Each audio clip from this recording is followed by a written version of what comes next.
This is Suraj Singh. This is my certification for information only. Introduction is very important before starting anything. So I'm just doing that. People should know what is my capacity, why I am. It is because Facebook. I don't know anything fake. Facts should be there. This certification issued by Institution of Engineers India, respecting me, authorizing that I am entitled to describe my title as International Professional Engineer, India, for a period of 5 years from the date of issue of this, and this certificate is valid till 2020 sometime. And then there's another one, and that is my fellowship. You can say, "Bhai yaar, ye bada chakkar ho raha hai isme yaar." This is a problem here. It's again going. I don't know what it says, why it's going.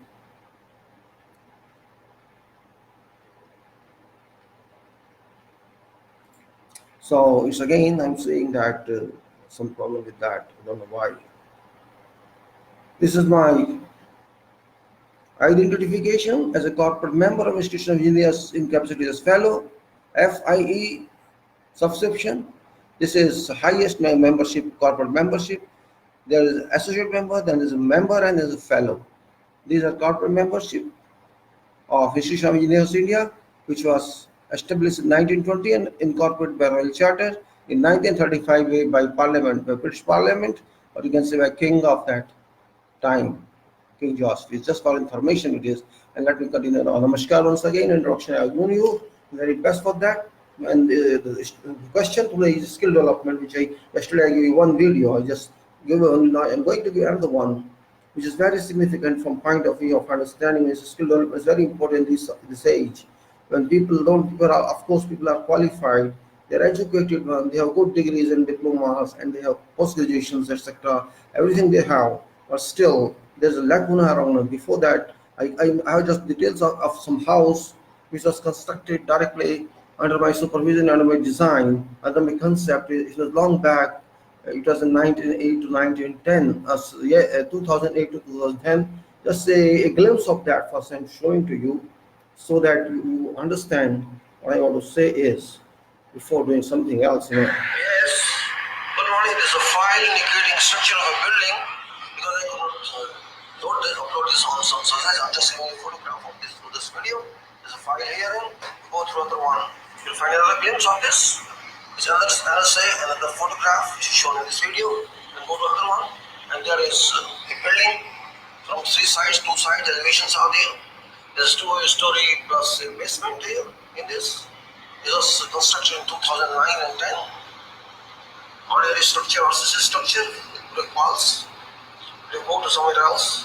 There's a detail of this here on this site. And this is a detail here of this building. This file is already there on this, but still I'm showing it as a matter of fact, so that you go through this. Here is details of this building.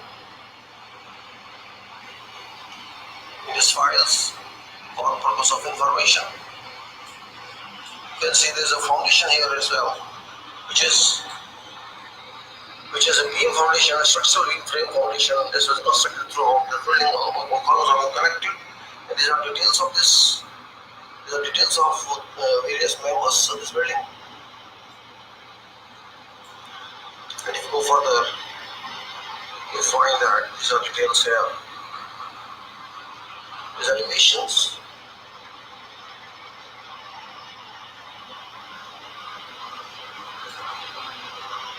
Usually this is not like this, the foundation here. Let's go to another one. This you can see is complete drawings, architectural structural services all that. Complete drawings out there as required by international norms. Setting out plans, architectural plans and structural plans and elevations and the landscape and side all that have been given in this drawing, which is very, very significant from professional viewpoint. These so many drawings are required for construction, so building, design, and construction. It's not simply one or two drawings or architectural issue. You must have all the details of drawings here for complete coordination and construction of building. And that's a very important point. And if you see, there's a foundation plan giving beams or something like that in this. And you go somewhere else and there's another plan, the framework of structure. You go to another framework of structure. Variation, and then go another one. Then this foundation, you can say this is the same foundation as was here, like this, and you can say temper as well as beam, foundation. And if you go to somewhere else, same thing, foundation at different levels, and if you go to another one, it's the same foundation detail here.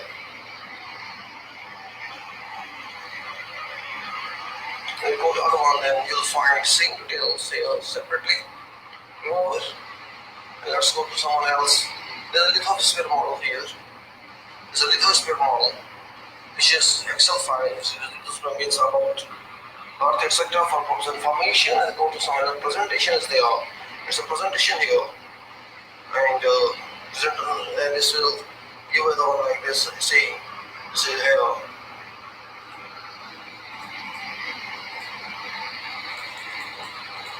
Like this, all that in this. Let's go to the other one. The presentation, same things they are here.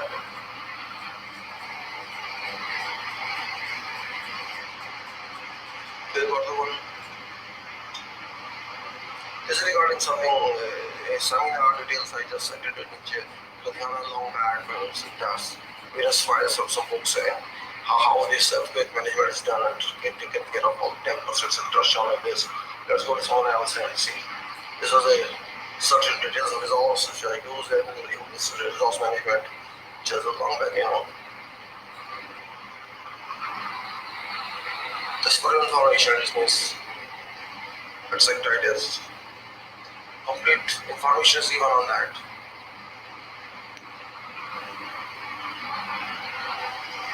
It's whatever is required to be done there is given in a fashion, which is a professional work. I have not put all this, but just for information I'm giving this, because it's required now. If it's a side course, what course are there? There's a side course that's given there. It's not clearly available. So tall buildings and all tall buildings shown here. There is a duck box and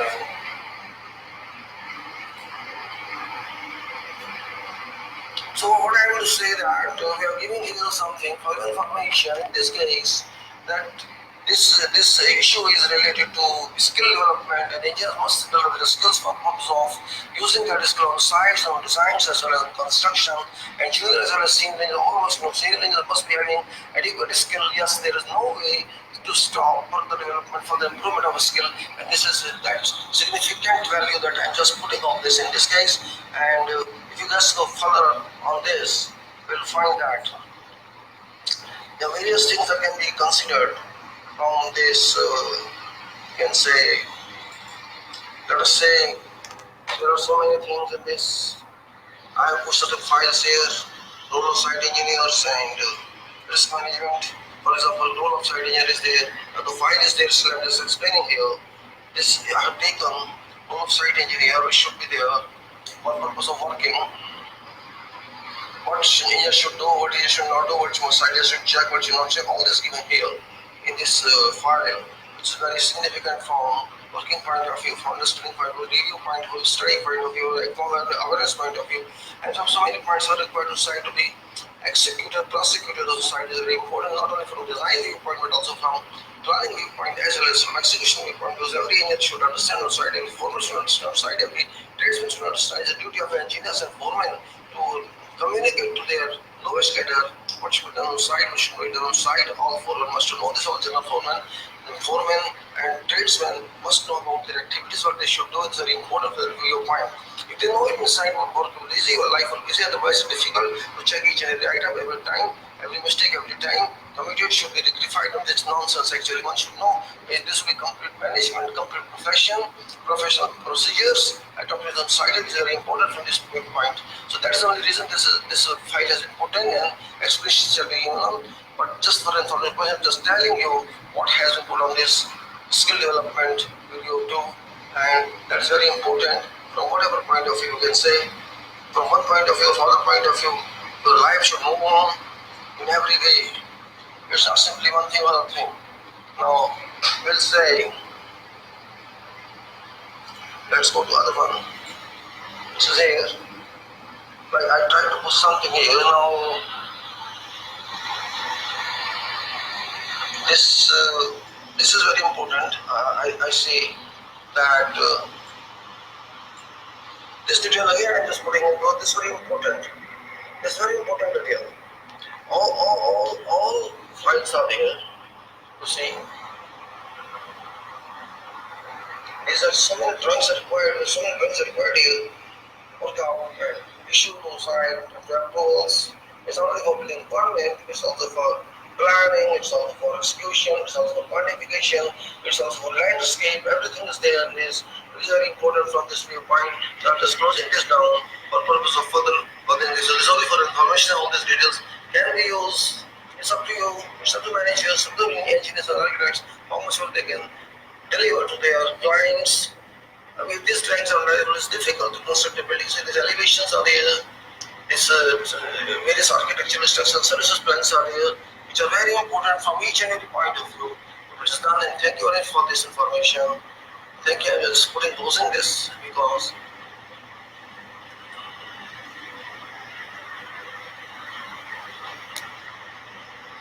it's not stopping. What's the reason? I don't know. Yes, that was video of this, and I'll start now having conversation with the people regarding this skill development. Very big field, very modern field in construction engineering, design engineering, and if you don't have skills, you are out of profession. Skills, though it's a simple term, but very highest term. Some people even don't understand what skill is. They think a skilled labor is skill. Engineers are also skilled, we should not forget. We learn some skills in universities and colleges. That is not adequate for working. That is not adequate for delivering results. That is not adequate for doing service to people of whole world. I'm not talking of this country alone because engineering applies to the whole world. Engineering is an international profession.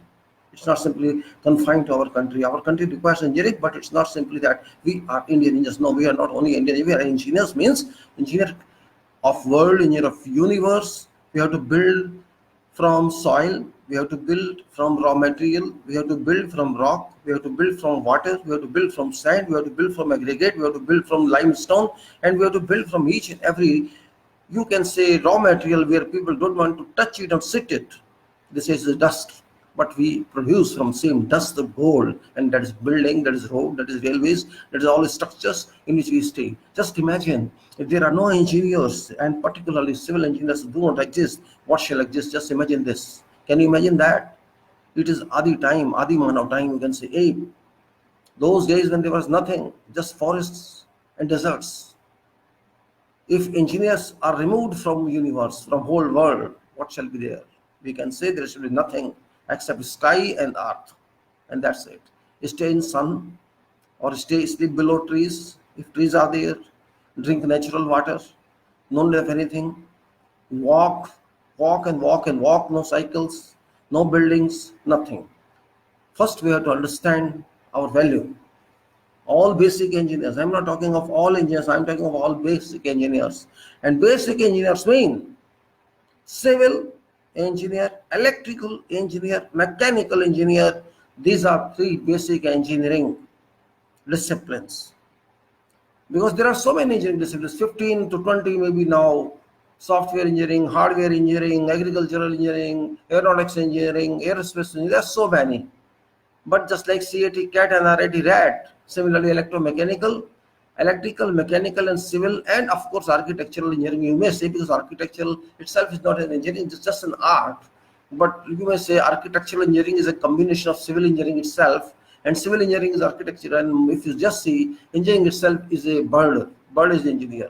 A sparrow that constructs his small nest is real architect. We have to see nature. We have to understand nature. We have to understand each and every production of God Almighty, whatever you call by name. I don't care for name, but I call that engineer is a representative of Almighty, because engineer does something which others cannot do. A boy, a girl or a baby that comes to this world is welcome in a building or in a house, in a room or in a hospital or wherever. That is delivered by some engineer. It's not a question of pride or something, it's a question of explanation. The people should understand value of engineering. In our country, in particular, Bharat, engineers are missed. Value of engineer is missed, has been missed. It was a time, sometime 50 years back, that some value was there. But current society doesn't understand that, because they don't believe in hard work. And engineering itself is hard work. Top hard work is to be delivered in civil engineering. If you want to be a civil engineer, forget all comforts, but you will not forget. If you want to stay with your mother, father, your brother, sisters, your family and clan, then don't go to civil engineering. It is my suggestion to each and every student, each and every young, because civil engineering requires a sacrifice, it demands sacrifice. If you cannot sacrifice, don't go to civil engineering, because civil engineering is not just computer oriented. That is only design part or only composition part of documents, but basically it doesn't need that. It needs yourself. It needs you. Can you tolerate sun? Can you tolerate rain? Can you tolerate dust storm? Can you tolerate all adverse weathers? If you cannot tolerate, then forget civil engineering. If you forget civil engineering, better go to your white collar engineering like computer engineering or whatever engineering English. If you are money minded, if you say no, I need money, forget engineering. Engineering shall not pay you, because engineer has no relation to earning money. Engineer is not a money making shop, is not a money making profession. It is nothing to do with money, because it makes money from soil, it makes money from dust, it makes money from rock, it makes money from oil. Engineer makes money, engineer does not earn money, because engineer does everything. Engineer takes out from rocks, from soil, from sea, from continent, all materials, and delivers something integrated in every in uniform way or in a heterogeneous way, deliverable item that can be used for living or somewhere to support living. That is called engineering. Engineering doesn't mean what university says. That is not engineering. That is a gateway to engineering.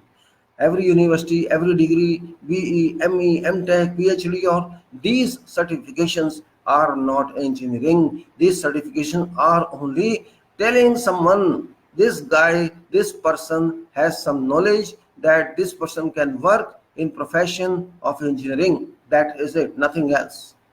A graduate who comes from university is unfit in field because he is not having an experience. He doesn't have, his professor did not have experience. He could not teach him what to do. Just going for visits to 2 or 3 sites or 4 sites or 10 sites all over India, some industries and something, doesn't make you engineer.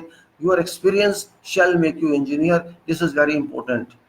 Theory part is one, without which you cannot become engineer, but experience and pragmatism part and practical part is another one that adds to your knowledge, that adds to your theory. You get confirmation in field when you work on whatever activity that you learned in theory is applicable, or there is an error in theory itself. It application this particularly applies to civil engineering, mechanical engineering, and electrical engineering. These three engineerings are interrelated, interconnected, integrated, because without building availability, mechanical engineer cannot do anything. There can be no workshop, there can be no industry, there can be no factory where work can be done. And mechanical engineering cannot move if electrical engineering is not available, because machine requires electrical energy, buildings require electrical energies, there should be services supply, pumping of water, and there are so many services that require electrical engineering and mechanical engineering. So these three are, you can say, family engineering. Without these three, nothing can. If there is no mechanical engineering, there can be no railway track, there can be no railways, there can be no machines, there can be no factories.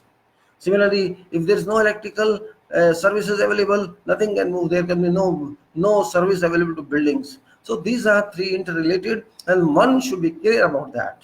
It's not that if I'm civil engineer, I can do this. No. If there's no mechanical engineer, I cannot work. If there's no electrical engineer, I cannot work. My building shall be useless, my structure shall be useless, because it doesn't get any services required. So we are disciplinary engineers, we call ourselves, not engineers. Every civil engineer is to some extent disciplinary engineer, same way every mechanical engineer to some extent disciplinary engineer, and every electrical engineer to some way disciplinary engineers, and all other engineering whatsoever are supporting engineering, not basic engineering. Computer software engineering, computer hardware engineering, these are supporting engineering to work to some extent extend help to other engineering disciplines.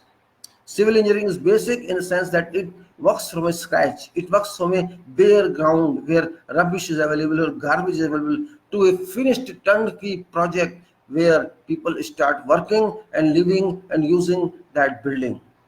Mechanical engineer makes machines. Before that, it designs machines, then makes machines, collects spare parts, manufactures spare parts and then assembles and deliver machine, which machine itself is a system, and you can start that machine and commission it, use it for production. That is what is called a delivery. So same thing applies to electrical. All these three are in that way related to each other. We should understand that first.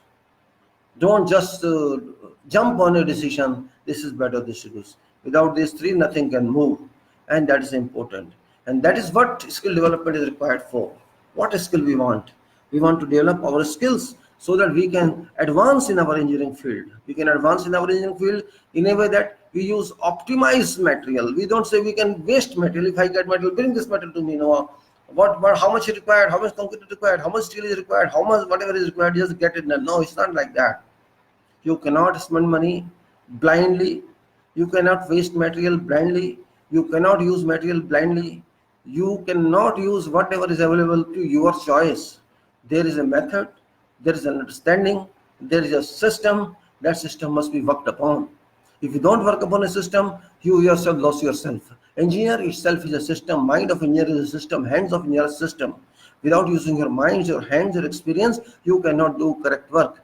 Optimization of everything is required. There is a budget control, there is a budget. You must know what budget is. If you don't know what budget is, you cannot do anything. Budget is first requirement in whatever project, electrical, mechanical, civil, or whatsoever in the economy of any country or whatever country. Budget is first criteria. Just like you maintain your home, you have a budget. Similarly, on every project there is a budget, budgetary provision, and before that is you can say other provisions are there, which is political and economic, national related. I will not go to that one. There is a budget. You have to work within that budget and in a defined set of time. If you do not comply with defined set of time, you start losing your money, your time, your reputation, everything, because there are conditions in every contract, in every business, that if you don't deliver this in time, you will be imposed a liquidated damage penalty or some other form of penalty. If you accept that penalty, means you are not an engineer, you are not a professional, you are not a professional contractor, you are not a professional engineer, you are not a professional service provider. You are rubbish because you don't value time, you don't value money, you don't value material, you don't value loss of to that person who is owner of the project, who will you provide further services to others. There is a link, there is a chain reaction by your, if you supply, if you deliver that project, commission that project in time, you are a professional. Yes, there is a limitation, there is a tolerance, that the time limit is there, 2%, 3%, this there, means there are definitions that this much can be tolerated, that to that extent is fine, otherwise it's not fine, you have to suffer. Being an engineer, we should understand this first. Even though I am a fresher, you are fresh, it doesn't matter. You must understand what you are going to do, what is your requirement, what your job description says. If you have to deliver, means you have to deliver. If you have to, time is very important, because in project management, time, cost, and you can say time, cost are very important. This is a triangle. Quality, time, cost, and quality. These three parameters, these three criteria are very significant, very important. If you cannot adhere to these, you cannot deliver project. If you don't value time, time will not value. If you don't value cost, cost will not value. If you don't value quality, nothing will value. So these 3 points are very important, and we have to keep as engineers in our mind that there are factors, actually ruling factors on whatever project it is. Every contract says, every project says this project has to complete in this much time, and if you don't complete in this much time, means you are wasted and wasted, then you are a negative professional that way. There will be so many projects in our country, Bharat, that have been delayed, generally delayed. Hardly projects are delivered in time, and which is not a professional attitude of this country, engineers. They give various reasons. Okay, reasons are okay, but reasons should be strong, reasons should be sound. It's not simply just to justify your extension, justify your delay. You just demand extension. Oh, I did not. Means why to give reasons? Why don't you fight with the system? Why not to fight with each and everyone? I know politics come into play and society comes into play and things comes into play, but that is second attitude. We have to be frank. I have seen many projects there, met many people. They don't care about time. They don't even issue orders related to time. And they blame contractors. Simply, very simply. It's very good attitude in our country, just blame contractor. Political attitude, professional attitude, government attitude, office attitude, everything to contractor as a contractor is enemy to everybody. Why we think so? Should we think like that? Is contractor enemy of this country? I'm not a contractor, I'm just explaining where we are wrong. Political leaders never take blame. Professional leaders never want to take blame. Blame is simply passed by general public as well as by journalists as well as by professionals and by politicians exclusively to shoulders of contractor, as if contractor is a born robber, contractor is a thief. They don't understand if contractor doesn't exist, project shall never be delivered, because there is no other system everywhere that you can do on your own. If you want to blame contractor, just try yourself. You are an engineer, you are a political leader, you are government officer, you have adequate qualification, you have adequate experience, you are getting adequate remunerations. Why don't you carry that project yourself? What you have to do? Project requires material, project requires resources, project requires equipments, project requires land, project requires design, project requires documentation, project requires everything. You have everything. You have money, you have budget. Do yourself. What problem you face? Then see what problems come. Have you ever done it? Has some government engineer done like this? Has some government manager, government politician done like that? Some IAS done like that? If you cannot do, if you don't have courage, why pass blame to a contractor who should be a professional one? It is unfortunately contractor is viewed as if he is a gunda, is a mawali. This is a wrong approach. Contractor is also a human being. It's a company. It's a professional body. It's a corporate body. You cannot simply say, lemon down him, bad. No. There is a law. There is international consideration. There is a system everywhere. FIDIC is there. FIDIC doesn't say that. You talk of FIDIC in theory, you talk of FIDIC in lectures and seminars, in writings and books, and everywhere you pass certification of ISO 9000, and you do whatever you want. You have all Sigma, quality control, quality system, management system, that system, this system, project planning, project management, everything you have. Degrees, diploma, you have all types of documents you have, but you don't have confidence in yourself. That is missing.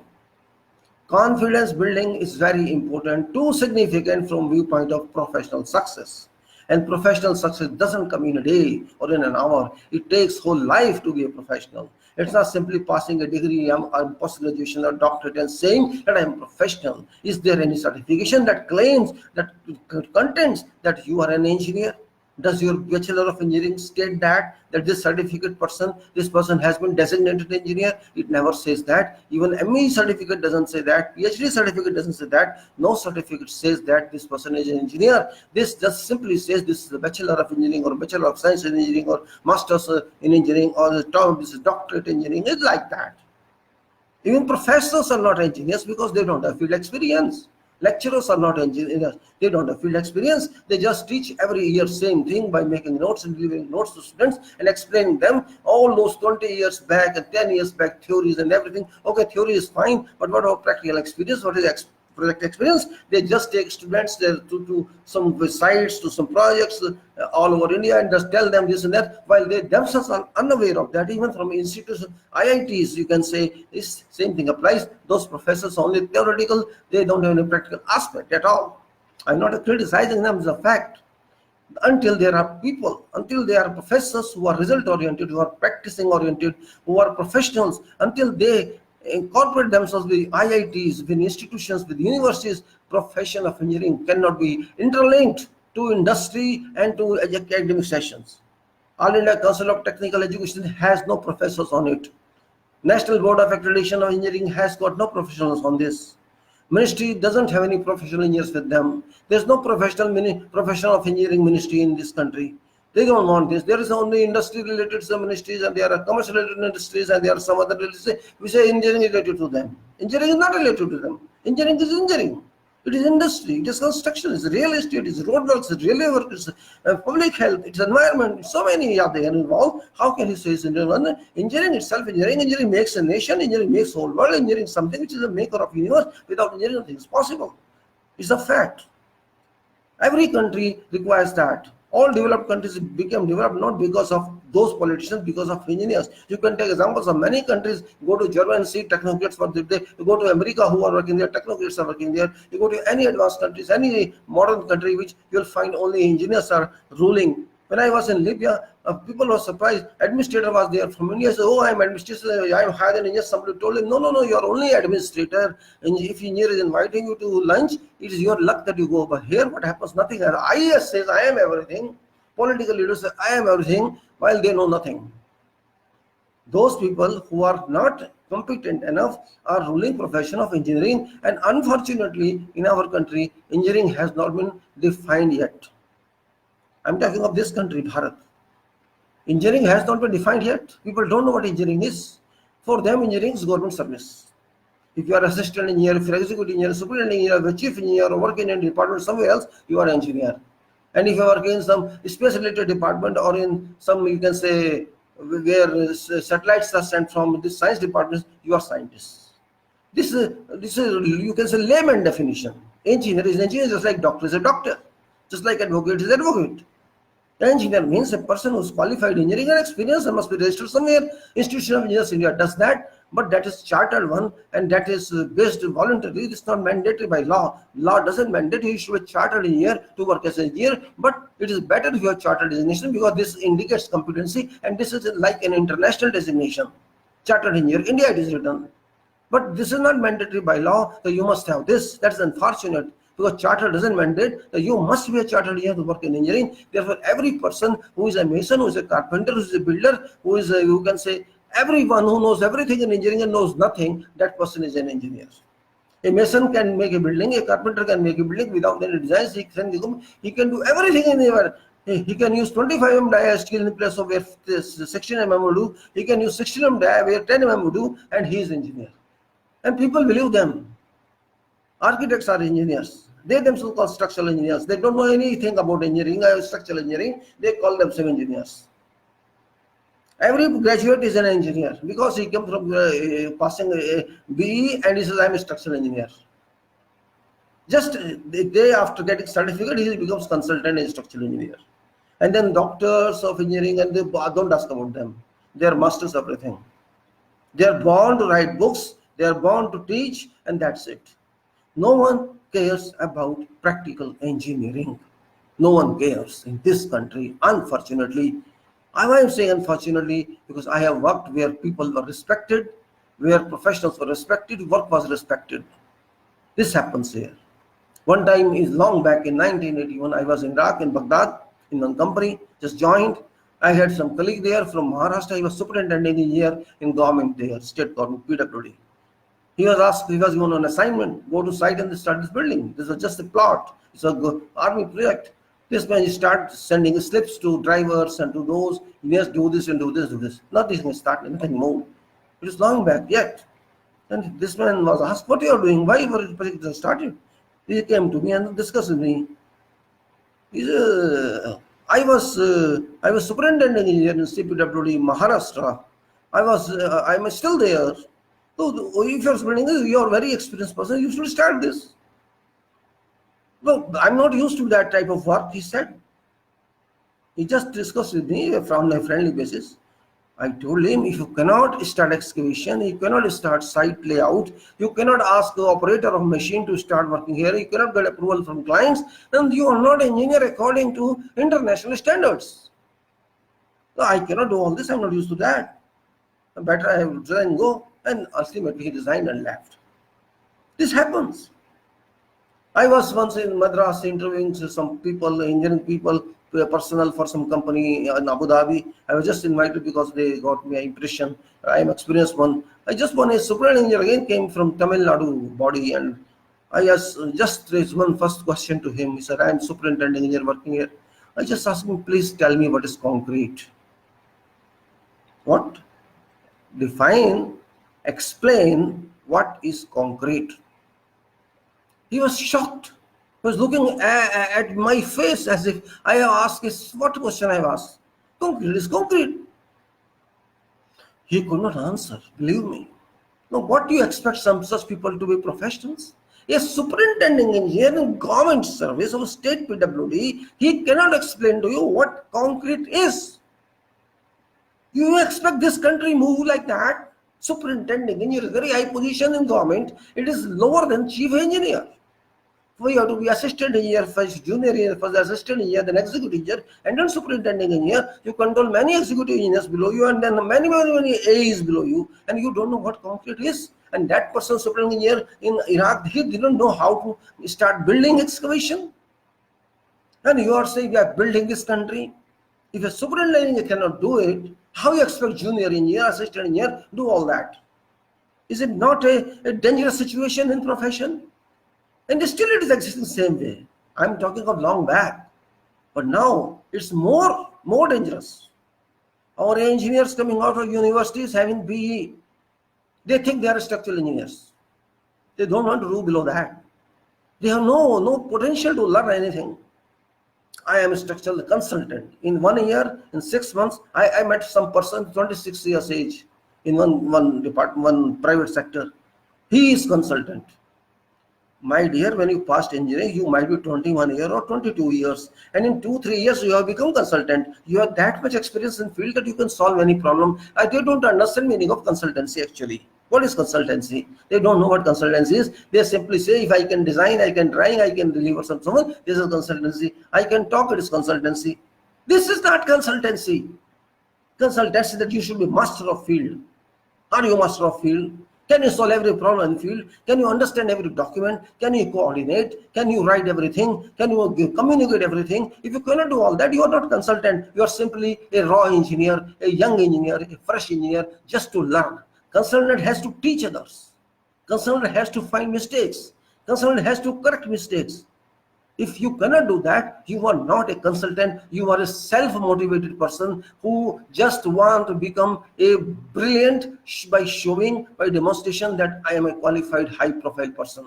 It's wrong one. It's wrong. Dark. You are in darkness. At least it takes 5 to 10 years to understand field. If you don't go to site, if you don't work on site, you don't understand problems, you say I am expert. Consultant means expert actually. Consultant is expertise. It's not simply field only, profession only. Expert means in whatever scope of work you are working, it may be design, maybe field execution, maybe planning, maybe quantification, maybe law, maybe something which relates to contracts, whatever else. If you know ins and outs, plus and minuses of that, you know how to solve this problem. If you can solve this problem without help from others or without support from others, you are consultant. Just like we say chief engineer, for example. What does chief engineer mean? You may call this person a chief engineer, CPW, the chief engineer of the government of India in this department. What does that mean? Have you ever thought of? What is the difference between chief engineer and junior engineer, assistant engineer, executive engineer, superintendent engineer? What are these values given to these positions? Why hierarchy about, and why it is not exist private sector? There are different designations. The meaning is that chief means a person who is technical head, who can deliver decisions about technicalities. That means chief engineer. Engineer who is chief, who is head engineer, who can solve engineering problems, who can take technical decisions without any delay. It doesn't mean you have financial power or not financial power. Question is, you are head of technicalities. You cannot delay decisions. You take into consideration all architectural, structural, services, or whatever type of project it is, parameters, and decide what should be done and pass it on to your junior for execution or prosecution, and for your senior, superior, who may be the director or engineer member for purpose of information and record. And superintendent engineer is a type of representative engineer of chief engineer, because chief engineer is a full engineer, is an absolute engineer. If he cannot solve his problem, he is not supposed to be entitled chief engineer, because chief engineer means a solving engineer, solver, problem solver. But chief engineer, if he cannot solve problems, he thinks that I am a chief engineer, I am boss, I am this and that, I am reporting to government. This is all flexibility of mind and not real meaning of chief engineer. Chief engineer means there should be no delay in technical decisions. All clarification must be given. All output must be given to site or to executive engineer or to superintendent engineer, so that work doesn't stop. But this never happens here. Works are delayed, and reasons are given, justifications are made, and extension is granted, and project is delayed, and public suffers, state suffers, money is lost, time is lost, progress of nation is lost. So contribution of engineers is also there in delay of progress of this country. Immense considerations there, because these engineers are supported by politicians, higher profile engineers, and they are supported by political leaders. And this is a whole network of chain of, you can say, foolishness kind chain. It's like a foolishness type of chain hierarchy. If engineers cannot support this country, how can you call them engineers? They fear for taking decisions. They're all scared. Why? I cannot take decision. This will affect my budget. This will go this. I have these limitations. I cannot go out of this bound. My limit is this. I have to remain in well. If this thought comes in mind, how can you think engineers can work?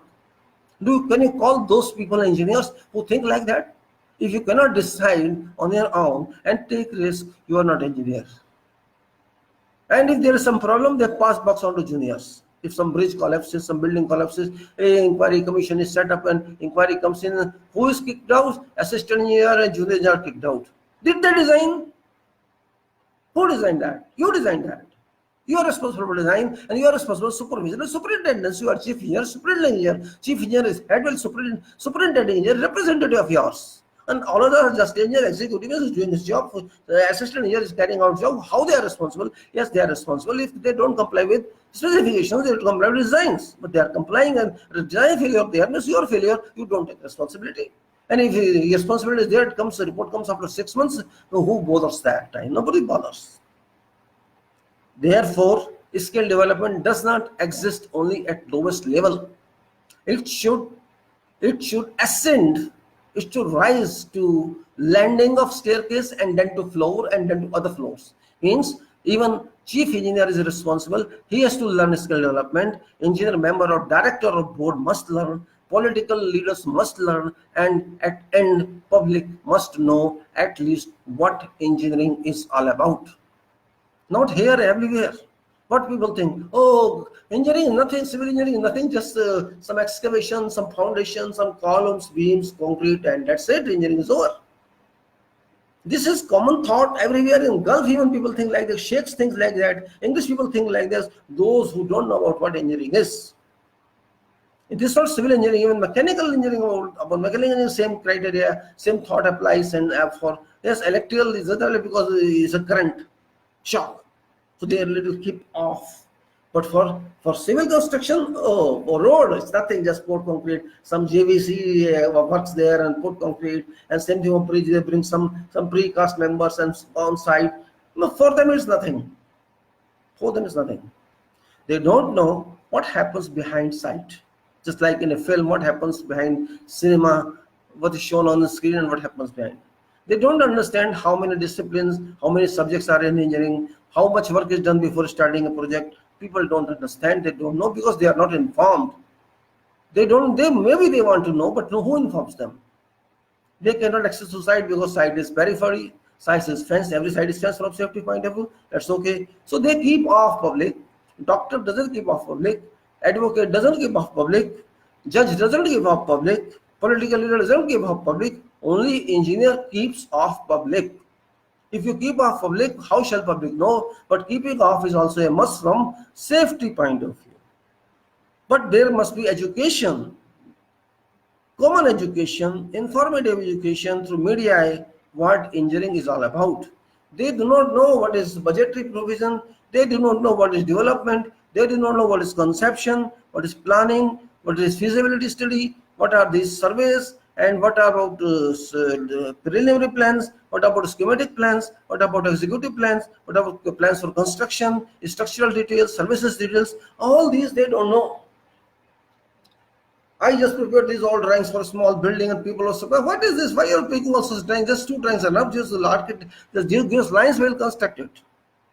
My dear, this is a super specialist country, just give you a plan, architectural plan, and that is also not complete to someone, he can construct your building. Such a super specialized country it is, believe me, top professional all are.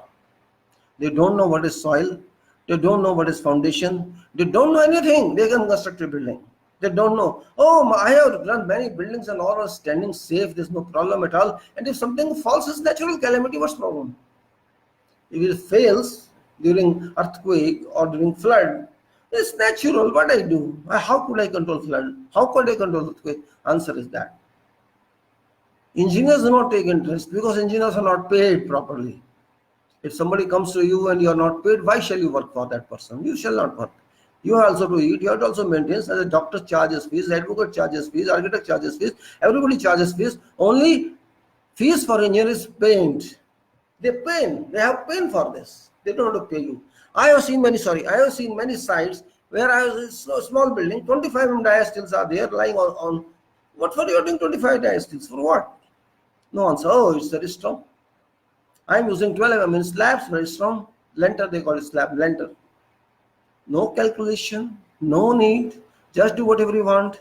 Building should be, no need of concrete cover, no need of everything. If steel touches the shuttering, put some mortar on that, and that's it.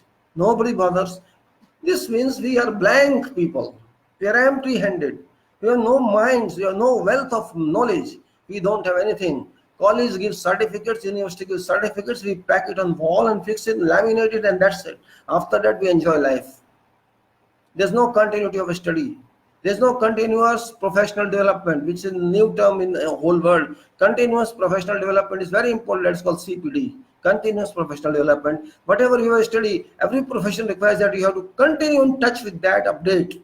Whatever update is there, you must know. If you don't know update, you're out of profession. That is the CPD we know about. But how many of us do that?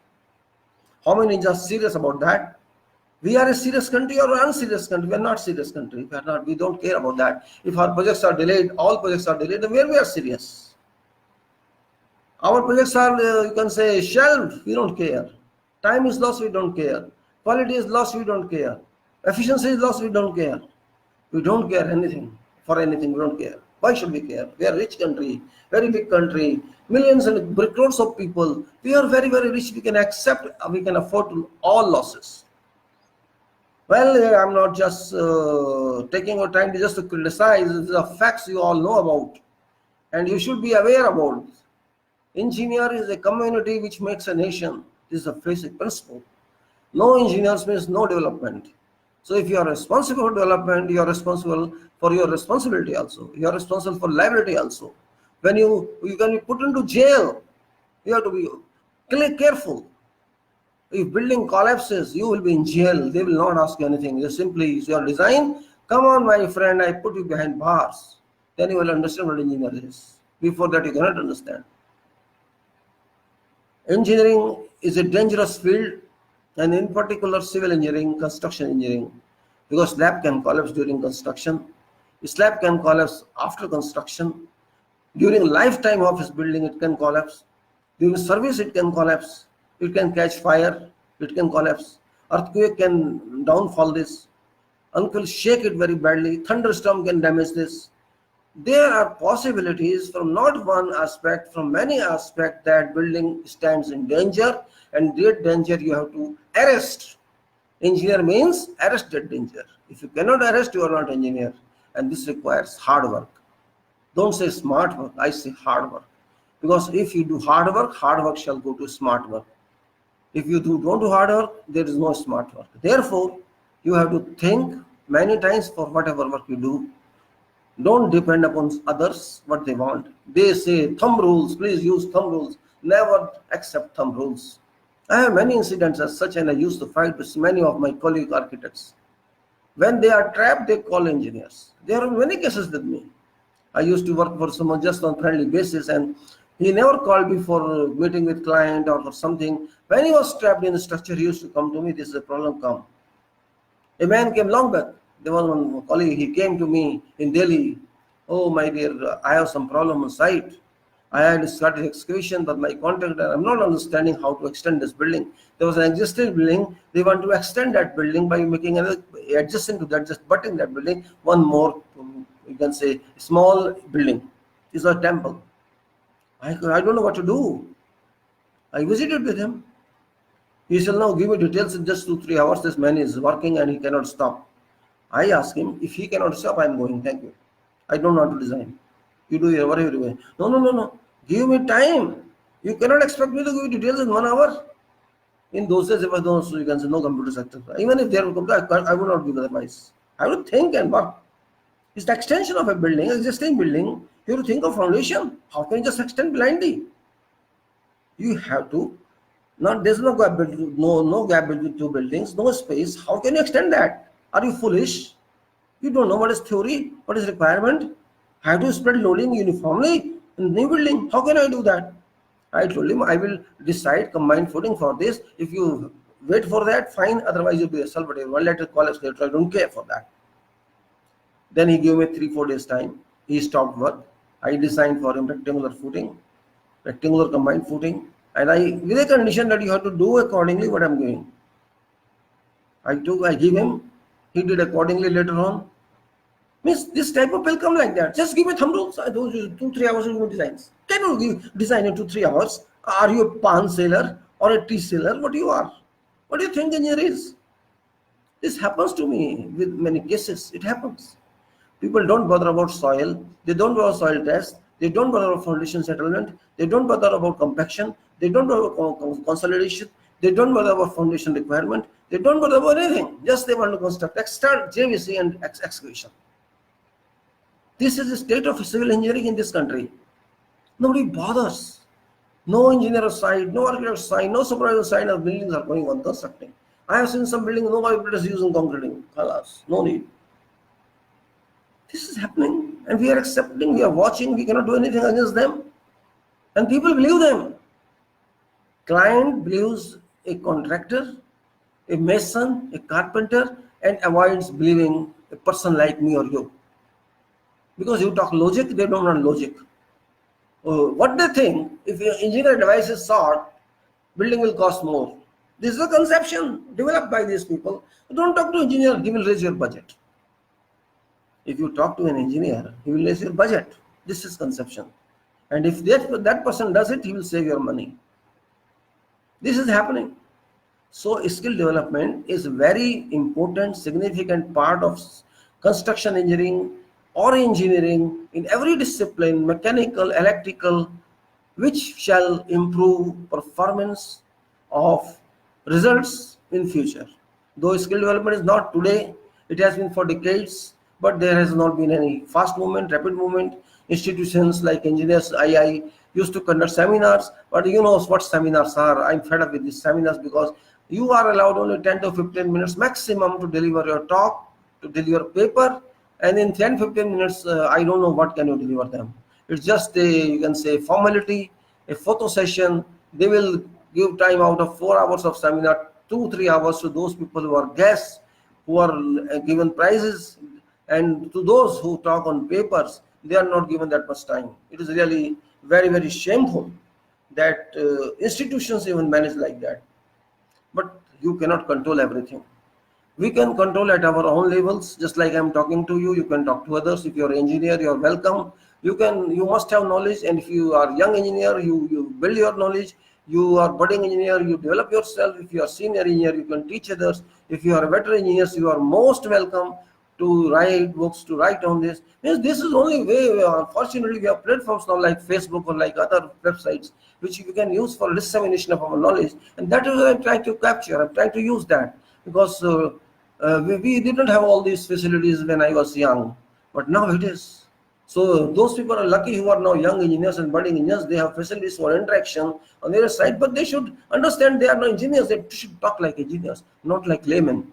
I had this one site, Structural Engineers Forum of India, which is also having more than 25,000 members, but they half of them talk like this. They are studying in colleges. They don't know anything about engineering. They are qualified. They are bachelor of engineering, some of them masters of technology, but they talk like foolish people sometimes. They raise elementary questions they should not raise. If they have passed engineering degrees, how can they, for what meaning of your engineering then? If you have very small questions like a kid, you are not an engineer, you go to university back, you have copied your, you can say, you have copied your answers. You don't know anything. If you ask small questions, every small issues, then what type of engineer you are? There's no meaning of your being an engineer. You may take it as a criticism, but it's a policy criticism. You have to improve yourself, improve your knowledge, raise some competent questions, write good English. Your English is also very pure, which creates confusion, which creates mixing up. If your question is not communicable, what does that mean? If I cannot understand what you're talking about, what answer I should give? I or someone else in my place, some expert, whoever is there, senior, who tries to answer. If he cannot understand your question, what answer shall I give? He shall give wrong answer. He has no time to talk to him, you have no time to talk to him, and there's no media as such. You have to write an answer. So your question must be correctly fabricated, correctly phrased. You don't know how to phrase this means your communication power is less, and communication is very significant part in engineering profession or in any profession, whatever profession. Communication is a part of management, project management. One of those important points, like time, like quality, like cost, and like many other factors, communication is very important. And English is main, you can say, lead language that is used in many countries for purpose of official working. Even in Gulf countries, in Middle East countries, there is Arabic is formal language, national language, but for purpose of contracts, for purpose of official communication, English medium is used. Similarly, in our country, it is used. Our country's English is different, of course, in composition or in phrasing, but it is very important that we should know English. Our people now lack in phrasing of English, which I have experienced, and I shall try to improve their English knowledge by understanding and letting them understand translations of grammar more than they have done. But that's separate talk. Now, in this skill development, and very important is to learn. Now, in buildings particularly, because I'm not a field of, you can say, mechanical engineer or other engineering, it is because I'll just go through. I have put some notes on text of this video regarding role of engineers, role of site engineers, and I shall now go on reading that briefly so that you understand. I just worked on this document long back, maybe 10 years back, I'm not sure, when I was deputed as a resource person somewhere in Punjab long back, and I just issued this paper there in verbatim, not in writing, that earthquake management. I'm not going to talk about that. I'm going to the role of site engineer, which is a node prevention capacity building approach. And this paper says, I'll just read it for yourself. Oh my God. Why it is gone this way? Yes, I'll read it for yourself so that you understand. Prevention capacity building approach. Role of site engineer.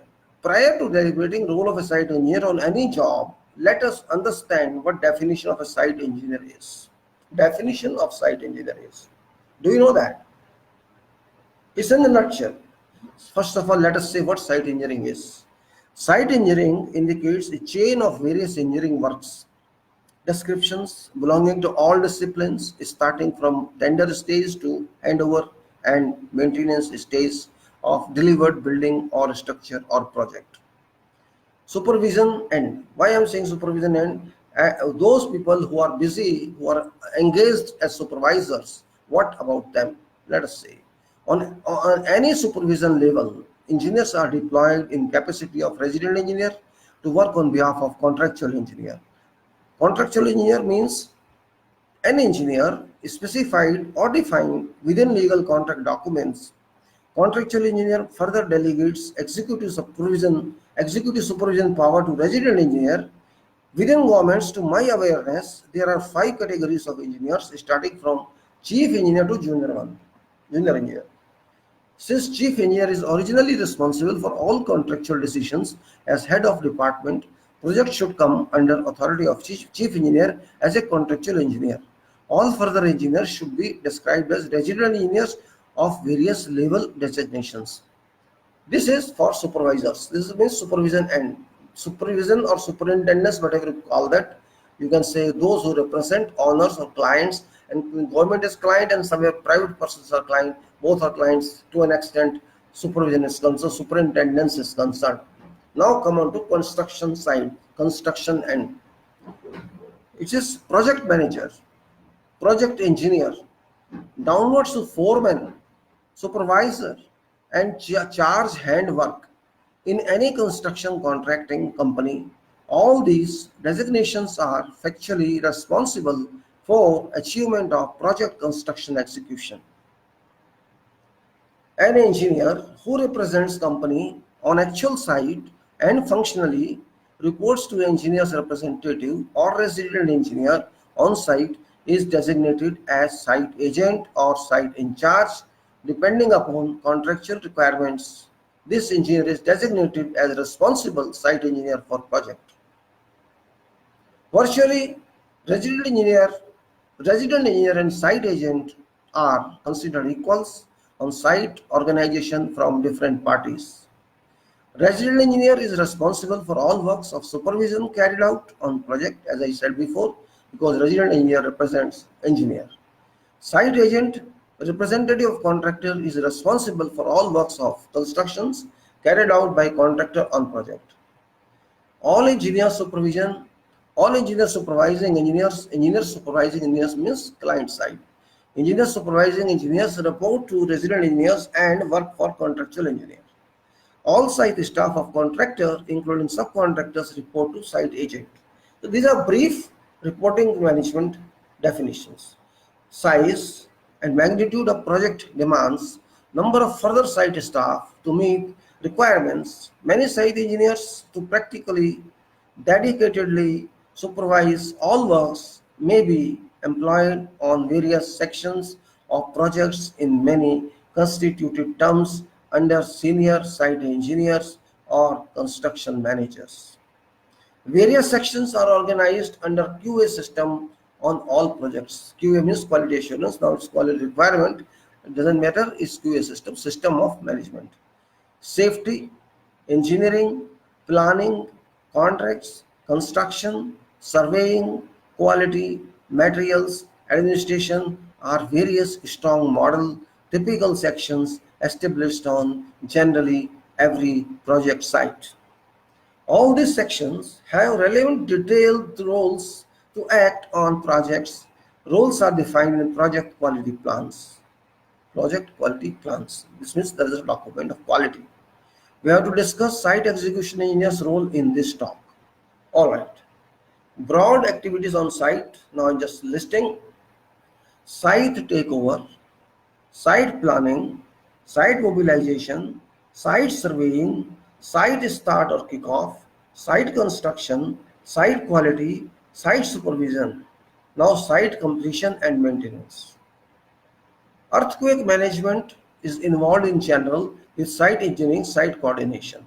Site engineer has no definite independent direct role on earthquake management, but indirect role to implement designs, engineering and project decisions to comply with quality systems with strongly extended based support by all responsible discipline sections on project.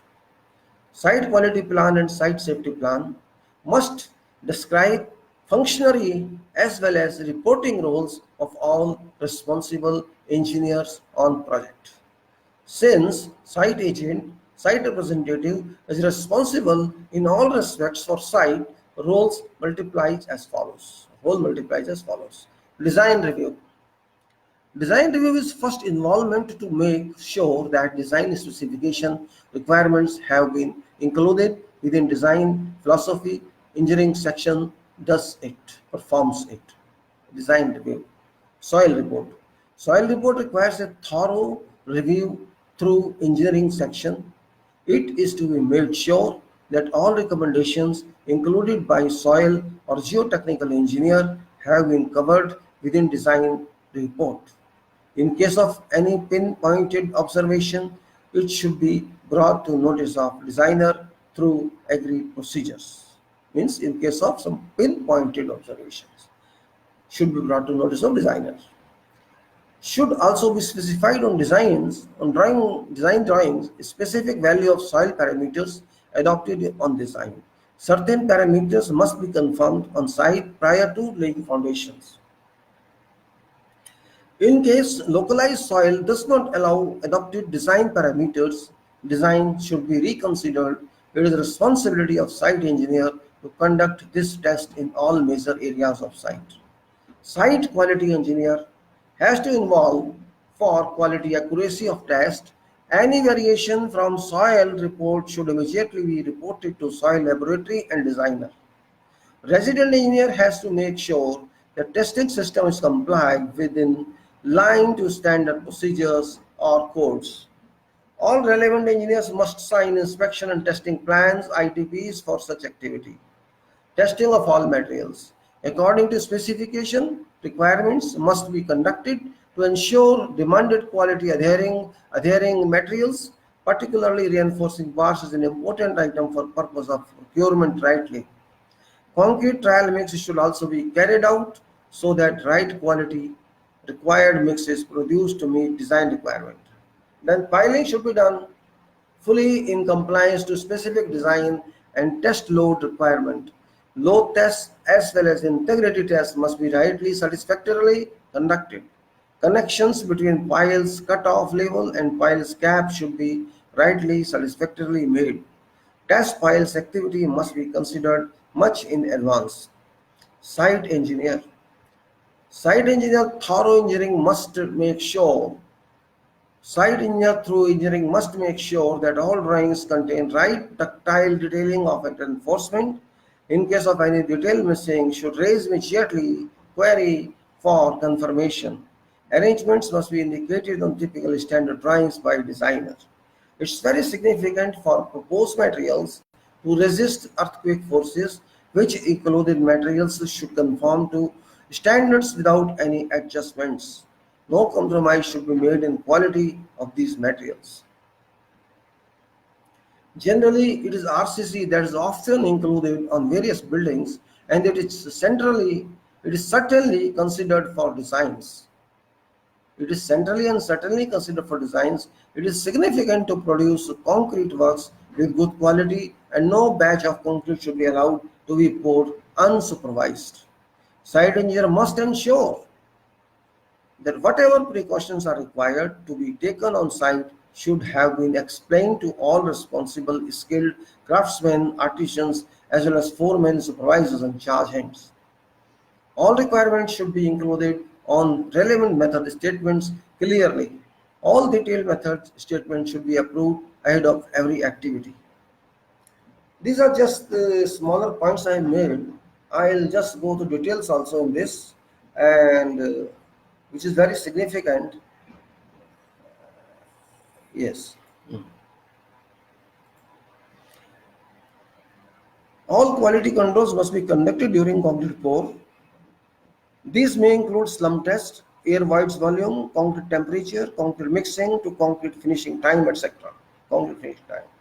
All steel bars details must be produced in form of bar bending schedules prior to giving to fabrication. These should meet requirements to avoid stresses, localizations. As far as practicable, overlap should be avoided. Rings or stirrups should be fixed in such a way that hooks do not continue on one side.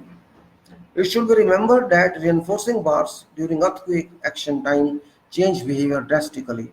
Bars provided with gravity loads start accepting horizontal shear distributed stress, thereby forcing beams to work as columns and columns to work as beams. That makes an essential requirement to tightly bind all bars, and no bar should be displaced during concrete pouring or during vibrator application. Vibrator must not be allowed to touch any rebar any time. No over vibration should be allowed. No pulling or pushing of concrete using vibrators should be allowed. No segregation should be allowed. All concrete must be vibrated. In case of voids formation, thorough investigation should be conducted and then remedial actions resorted to. Proper inclusion of concrete spacers. Spacers means covers.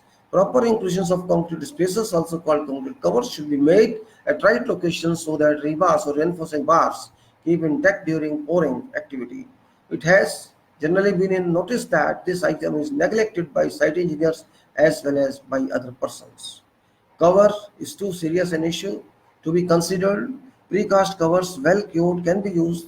Plastic covers, if strong enough to bear loads of foundation, rebars, or reinforcing bars, can also be used.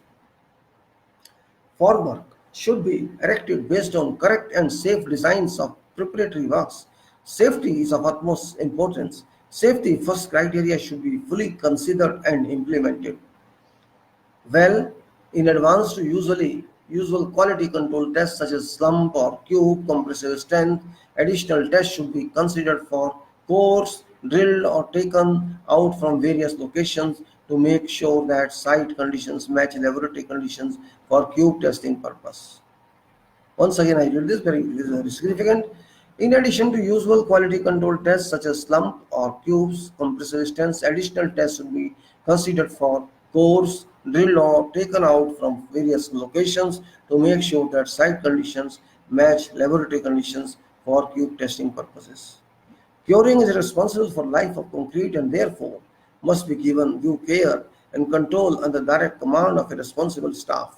No leniency or worry about cost of water or curing compound or Hessian or polythene sheet has to be accommodated.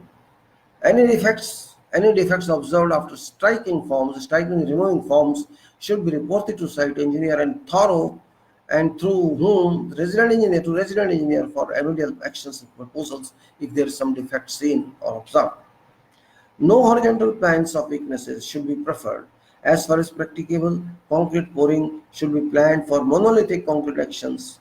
Construction joints should be agreed in advance for an easy execution purpose. Wherever required soil improvement has to be carried out to achieve required safe bearing capacity, SBC, imported desert fill or graded fill has to be used for purpose of limiting liquid limit as well as plasticity index to a minimum value. Backfill is one activity that makes a lot of difference on future of foundations. It must be rightly conducted. It has been observed that site engineers try to neglect its supervision and save project time by filling thicker layers. It's not a good practice. Backfill should be in good compliance to agreed specifications to achieve 95 to 98% field density. General fill can be compacted to 90% field density. Construction sequence should be correctly followed during scheduling stage. Foundations should be planned as far as possible to be cast monolithic. Monolithic, to understand? If you cast in one go, cast in one go is best thing. You don't cast in two stages. Foundation, it's a stub column or a complete foundation, beams are there and footing, you cast in one go. That is requirement. Monolithic or monolithic, not two lithics, one lithic. Columns should be cast first. Beams and slabs should be cast one time monolithic. All connections should be done to meet requirements. It has to be ensured that proper bands are used in brick or stone building that have been required for earthquake resistance. Long walls should be inserted with bonding columns and bonding beams as required in specifications or drawings. Infill walls means which walls which are filled later on after the shuttering of columns and beams etc. slabs are removed. Infill walls should be taken up for later after completing framework. Connections between columns and walls should be made with proper fastenings. Factually speaking, all construction activities must be complied with, designs as well as specifications, requirements. No negligence should be allowed. Quality assurance engineers have to similarly involve to check and inspect all activities by observations in addition to signing inspection and test plans, ITPs. Resident engineer. Resident engineer should keep an eagle eye on activities. Quality product should be a must requirement. During earthquake, every service or any service too can break due to horizontal force which require strong and durable fills around with durable joints. All elements of buildings as well as finishing should be well secured and durable so that during earthquake impact these are not dissociated or torn out. Points for attention on site. Yes, these are very points to be taken up. Let me read again better. Points for additional site. Site engineer should not decide self about any engineering decision on mistakes for whatever reason. Many aberrations from quality compliance and their suggested solutions are noted as follows. Say, what is there? Rusted and bent rebars are delivered. You know what happens? Because they don't want to transport these long bars of 12 to 14 meters using trailers, they just bend them and bring to site using small trucks. Rusted and bent rebars are delivered to site or to fabrication yard. Straight lengths without rust only should be used because they have to pay transportation charge a little more. They avoid use of trailers, but trailers should be used because once you bend and rebend, steel is rubbish. It's not useful to that extent. It should be. You will not deliver with that resistance. It will lose resistance. So there could be cracks in bars, invisible cracks. Reinforcing bars are placed on ground soil and not on good wooden or other supports without covering with polythene sheets. Means they just keep stock this bus on earth, on ground, on soil, just leave it to weather, and they don't care about its production. What I say, reinforcing bars are placed on ground soil, not on good wooden or other supports without covering with polythene sheets, which is wrong one. Precaution should be resorted to for good handling and storage and protection as well as from weather. Means if there is rain or moisture and within 3 days your all new steel gets rusted, what purpose it serves later on? You are going to use rusted bars in concrete.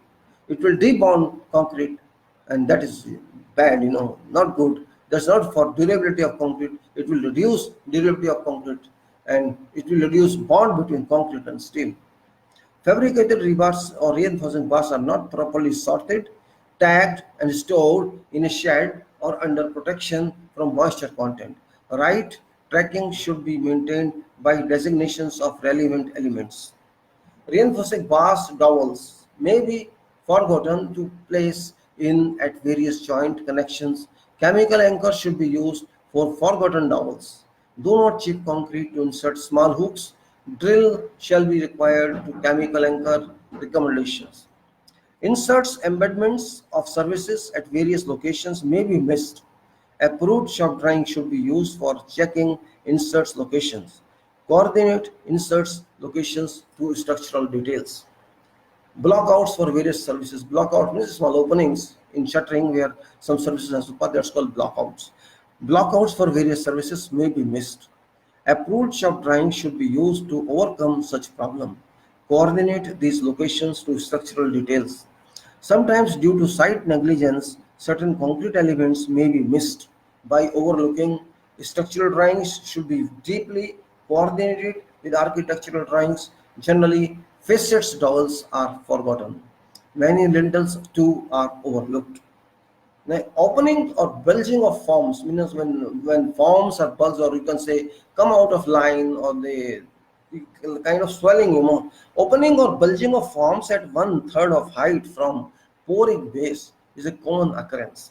Location requires strong resultant supports. It should be taken care of while considering concrete plan. Chipping should be avoided if feasible by providing strong supports. Honeycombing of surface. Honeycombing means when there is roughness on surface, when slurry of cement go out from surface, and there is no proper vibration application. Honeycombing on surface is a common occurrence. Vibration should be applied rightly, produce a smooth and a nice surface of concrete. Concrete temperatures are not ensured in range of 4 to 35 to 32 degrees Celsius, which is very significant from quality viewpoint.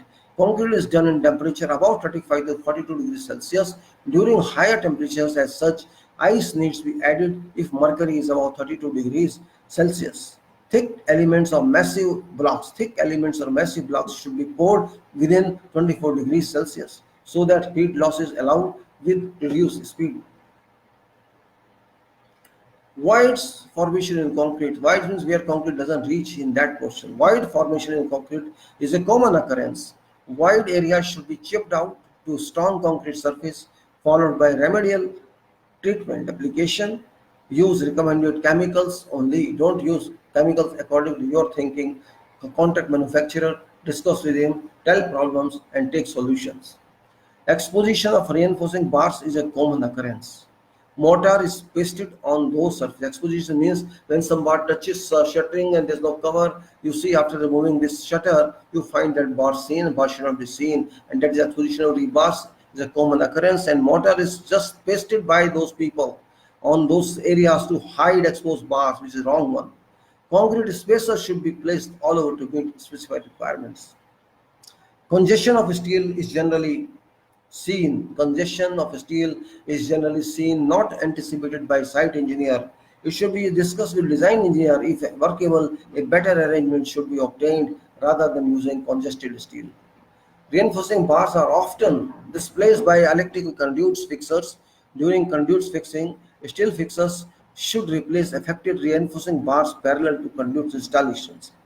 For higher size bars, overlaps do not work perfectly. For higher size bars, say 25 mm, 22 mm, 25 mm and more, Mechanical connectors should be used. Generally, reinforcing pass dia 20 and above work better when mechanically connected. Mechanical connectors are available, and you have to buy them. It takes time for delivery. Accordingly, you do this. Overlap is not better in that case. Hardened concrete. Hardened concrete means when concrete has set and started taking strength. That's what hardened concrete is as a bad practice.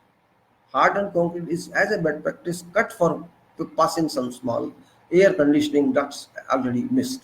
You know what happens?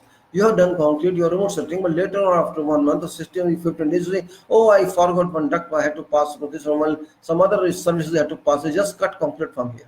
That's called hardened concrete. It's a bad practice to cut for passing some small air conditioning duct already missed. No concrete should be cut without proper investigation. Thus, conduct a proper investigation by either design engineer or resident engineer, otherwise do something else. If there is a risky job, there is a stress location there or load location there. Excessive slump is not reportedly truly. Excessive slump is not reported truly. You know what slump means? When you bring concrete, you put in a sample jar there and remove that one, it falls, it collapses. Means excessive slump means water more than required. That is excessive slump. No information should be concealed. Don't hide anything. But slump should be tried to be brought down by keeping truck mixer for rotation for a couple of minutes. In case it does not work, stop this. Don't use that concrete. Now, during concreting pouring, when you are pouring concrete, due to certain delay, additional water is secretly added. What happens when you are working on concrete and gets stiffen? Stiff means water is lost by operation or something, and it's very stiff and difficult for workers to pull it manually. What they do, they just cheat and add some water. That is bad. Secretly, you cannot add water. No additional cube sample. Now, if you add water, what you do, you take sample of cube, but no additional cube sample is taken for that added water batch, which is not an acceptable criteria. If it is allowed, if you allow additional water, take sample. Special cubes should be collected for a strength confirmation test. If you are adding water by permission, take another cube and test it. If it doesn't work, this means concrete is bad. Construction joint stop and is not readily available. Construction joint means when you have planned a concrete for whole area, but what happens sometimes you cannot continue that. In that case, you have to stop concrete at some intermediate location, and there you have to prepare some shutters, some stop ends, and that is called construction joint stop end is not readily available. If you don't have that, keeping any emergency, and you say your batching plant breaks, your side mixer breaks, something happens, you cannot continue concrete. Keeping that emergency in view, stop end should be made readily available. You should have in hand. You should have in hand your stop ends. Use them and put there. If required, it is fixed as an emergency exercise provision when concrete stops due to whatever reason. Construction joint is not correctly fixed. There is a mistake in fixing. Location should either be indicated on drawing or should be agreed with resident engineer prior to commencement of pour. Now, construction joint is not correctly either hacked or scabbled. You know, hacking or scabble, because you already laid concrete on construction joint and you have to start new concrete. You cannot simply start on that joint. You have to chip that concrete out and scabble it and expose aggregates. You have to remove all latents. All latent means you can say water slurry part. You have to remove all slurry part from this. It's called latents in technical language. You have to remove that, expose aggregates, means expose this concrete type aggregates and dust, all that, so that it is rough and well, to have good bond between new and old concrete. Before new concrete is laid, do not run fast. Don't be fast, but chip out joint surface to expose aggregates by removing latents, and then proceed for laying concrete for new work. Then standby vibrator. What is standby? Means there should be additional vibrator just to meet requirement when emergency is there and your previous vibrator breaks. Standby vibrator is not available. It is very significant and important to have additional vibrator to meet working requirement. When busy vibrator fails, vibrators should be checked for working before commencement of pours.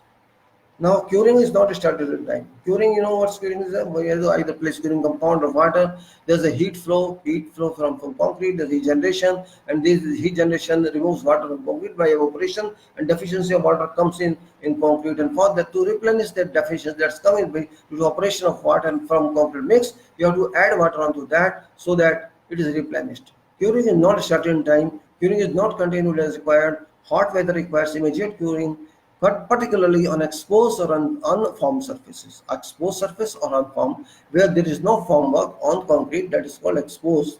That's called uniform surface, unformed surface. It can be done. For example, I'm telling you, this is a column surface. Say the columns, all four sides are shuttered. This is not unformed surface. This is formed surface. Top of column is not formed surface. That is open surface. That is called exposed surface. Similarly, in slabs, where shuttering is there and below slab on sides, that is formed surface. While top portion is not formed surface, that is unformed surface because this is open. That is what I mean. It can be done by spraying curing compound evenly. Polythene sheets can be also used, spread on concrete surface. Curing should be effectively carried out to define duration by personal attention of site engineer. Curing is not completed for required period. Do not ignore curing. Ignorance can cause a major problem. A non-conformance report (NCR) on this account may have no solution for closing non-conformance report. It is easy to pour concrete, but extremely expensive to dismantle and rebuild. This is very precautionary sentence, very threatening sentence. One should be careful about curing. Curing those very small activities, just water, you can compound it to spray, or is filled flow. But it is very, very responsible activity which gives life to concrete, durability to concrete, strength to concrete. If it is missed, every work, every effort goes waste. Incorrect cut bars, rebars are forced to be placed in incorrect cut bars and unusually bent. Prepare good bar bending schedule, that's called BBS in short. BBS, bar bending schedule, prior to starting cutting and bending. BBS can be produced on Excel sheet duly using required formula. Cutting lengths should be shown with shape codes if possible. There was BS code 446 one time. I used that lot to prepare these bars, which gives cutting length, the shape, and easily they just cut length of that and shape is fabricated. And now the 886 is similarly. There are maybe in our country there are codes which can be used. Stirrups are not rightly centered. Do proper fixing work. Reinforcing bars are not centered properly. Do proper fixing work. These are minor instructions but very significant from a good working point of view. Reinforcing bars supporting chairs are not rightly cut. What are chairs? Oh, let me some water. What are chairs between bars? There are bars fixed on lower layer. For example, generally in slabs or in foundations, when there are two layers, top layer and bottom layer. Bottom layer is supported by concrete covers or spacers. Top layer is supported by some chairs fabricated according to requirement, and top layer rests on those chairs. We call it the chairs in reinforcing fabrications. That's what it is. So reinforcing bars supporting chairs are not rightly cut and fixed. Check before fabrication all required dimensions. Do not depend on steel fixers or confidentiality. Reinforcing bars fixing is complex activity. Make sure that it is carried out correctly and by some qualified professional or tradesman or artisan. Reinforcing bars are not well secured. Bind bars properly. Bind means using binding wire. Bind bars very properly, tightly, without worrying about binding wire cost.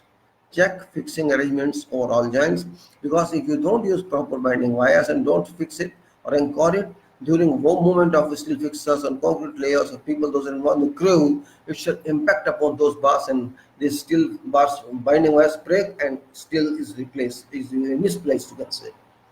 Tie bolts are not tightened properly. Tie bolts are used in beams.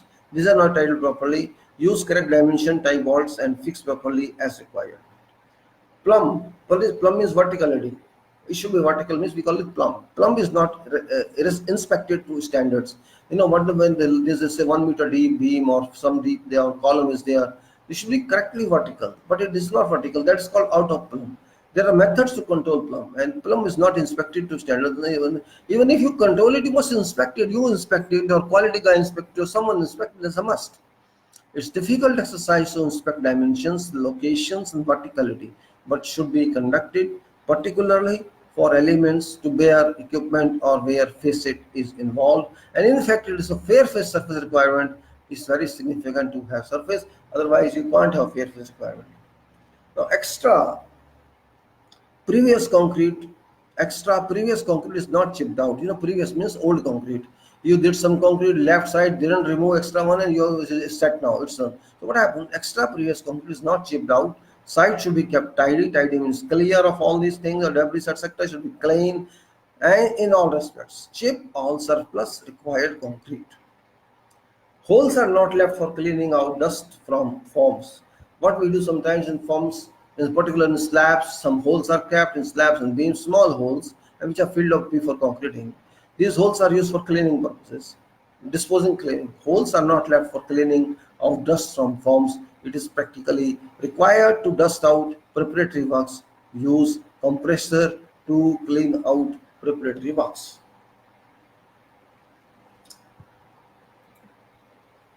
Still there's time, yes. Okay.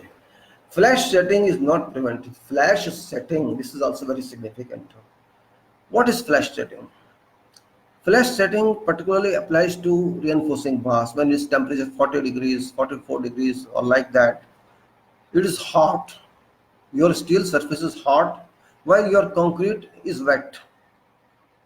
Concrete is coming according to required temperature, maybe ice there in water, so it's cold, and your steel is hot. So what happens when concrete sets on that surface? Is a flash setting, because there is a flash, there is a fire type, heat is there. Use water to spray on forms to keep temperature low. Means we have to avoid this flash setting. So you can say shuttering is there, only the steel is resting, fixed up. Better keep that cold by spray of water so that temperature is reduced. The flash setting is not prevented. Use water to be sprayed on forms to keep temperature low before concreting starts. When steel bar is hot, concrete is cold. Combination generates flash setting of concrete. Avoid it. Avoid that state. Cold joints are wrongly allowed. Cold joints. What are cold joints? You have to understand. Let me fix process. Sequence should be made such that concrete repetitions is done fast in hot conditions. Time gap should be controlled. What happens? There's a big project, there's a big foundation going on, or big concrete is going on. I pour one batch here. Let us say I pour one batch there. After pouring this batch, another batch is to be poured here. It may take 1 hour. It may take half an hour coming back to her, or it may be immediately done. If it takes long gap, we have to keep in consideration that time limit is there. Concrete is still hot, and before concrete gets cold here, next concrete must be placed there. If next concrete is delayed, cold joint is not allowed. It will be a cold joint because heat of concrete is gone, and that is not a specification. That is non-compliance to specification, non-conformance. NCR can be raised on that cause problem. It can cause problem. So cold joints are wrongly allowed, not allowed. Concrete is collected at one spot for longer than required. Yes, this is very commonly happening everywhere. Concrete is collected at one spot for long duration required. Do not pull up concrete at one location. It is dangerous for preparatory works and scaffoldings. Pulling is not recommended. You cannot pull concrete from that. You have to remove using your equipment only. Now, workers add additional water to soften concrete due to delayed following course. Do not allow such addition of water. It generally happens on sites of foremen don't care about, and they think it's difficult for people to pull concrete or to use vibrate concrete or to spread it. What they do, they use additional water to soften concrete, and that's wrong. That's not acceptable. They don't do this. Please, this is wrong. If the cube is taken, will fail. Water cement ratio is increased unnecessarily. Do not allow such addition. It's wrong. You have some solutions. So ask those solutions. Ask Magic Blood to add some more chemicals or some other item so that it keeps on. Other don't add water yourself. This is wrong. Remedial action on defects are carried out by site staff. Remedial actions repair work on defective concrete. They just do themselves without even informing site engineer. Keep eyes on foreman, supervisor, and other persons who are responsible, that they have to, and make sure that defect status is communicated to competent people like site engineer and resident engineer, so that solutions are obtained or how to rectify them, statements are submitted, and work is done. Form work is shutting actually. Form work is struck means removed. Form work is struck before defined time limit. There's a time limit for column, there's a time limit for beam bottom, beam sides, time limit for slab bottom and sides. There are time limits fixed, for example, up to 24 to 48 hours allowed for vertical column shuttings and beam sides vertical, and the bottom of beam and bottom of slabs have, depending on the slabs, span 5 meter, 4 meter, 3 meter, 2 meter. If span is smaller, less time is allowed for shuttering to remove, and is more time is allowed for shuttering to remove. Form work is struck before defined time limit. Record dates in concrete register. There should be registered concrete for all posts. Record all test results. Record all concrete curing dates. Concrete blocks are shifted from factory to site. Now, coming concrete blocks. What is concrete block actually? Concrete block is just like a brick, but not of clay. It's concrete. What happens? There are two types of concrete blocks. One is hollow block, one is solid blocks. Solid blocks are generally used in foundations or in load-bearing walls, while hollow blocks are used for infill walls. Now I'm talking hollow blocks. There's a concrete 40 centimeter by 20 centimeter by 20 centimeter block having thin walls on and voids. There are 4 or 5 voids in that. So it's called hollow blocks. We bring from factory, shift from there and transport to site. This happens. What I'm saying is, concrete blocks are shifted from factory to site within 3 days of production, and in 3 days these blocks do not have adequate strength. Due curing is not allowed. Cure blocks prior to being tested and permanently included. Don't test them if not adequately cured for required number of days. This will fail. It has been experienced very well. Class 1 bricks are not procured or even not available. Procure good bricks or blocks. Avoid using weak bricks. Don't use weak bricks. It will not help you. It will not help you. It will not help building. It will not have structure, and it will fail. Wooden planks are used for formwork. Wooden planks fatte. Wooden planks are used for formwork with leaking joints. Better suggested to use plywood for good results. Formwork is not correctly labeled. People don't care for labeling of formwork. Soffit label, column top label, beam label, concrete label, all these labels. Formwork is not correctly labeled. Set out formwork properly. Check all lines and labels truly. Now these are very common practical items I'm just now giving you. Say grouting for structural steel bases that are generally RCC foundations requiring a good control as it is cement-based material. Similarly, grouting for under-anchorage plates require good controls. Means there is some machine or foundations, and below that foundations you have to grout something, so equipment to come in on that. That's called grouting of steel bases. Means there's a steel structure resting on a foundation. There's a gap between steel base plate and foundation. There's a gap 2 mm, 10 mm, 12 mm, 20 mm. To fill that, that's called grouting of that. It can be epoxy grouting, or it can be cement-based compound grouting. Both can be there. Do not go ahead for any work where doubts exist. If you are doubtful, don't do that work until it's clear. Either in specifications or in designs. Obtain clarified answers in form of site technical queries before carrying out ambiguous items. It is emphasized that foregoing points should be considered in true spirit.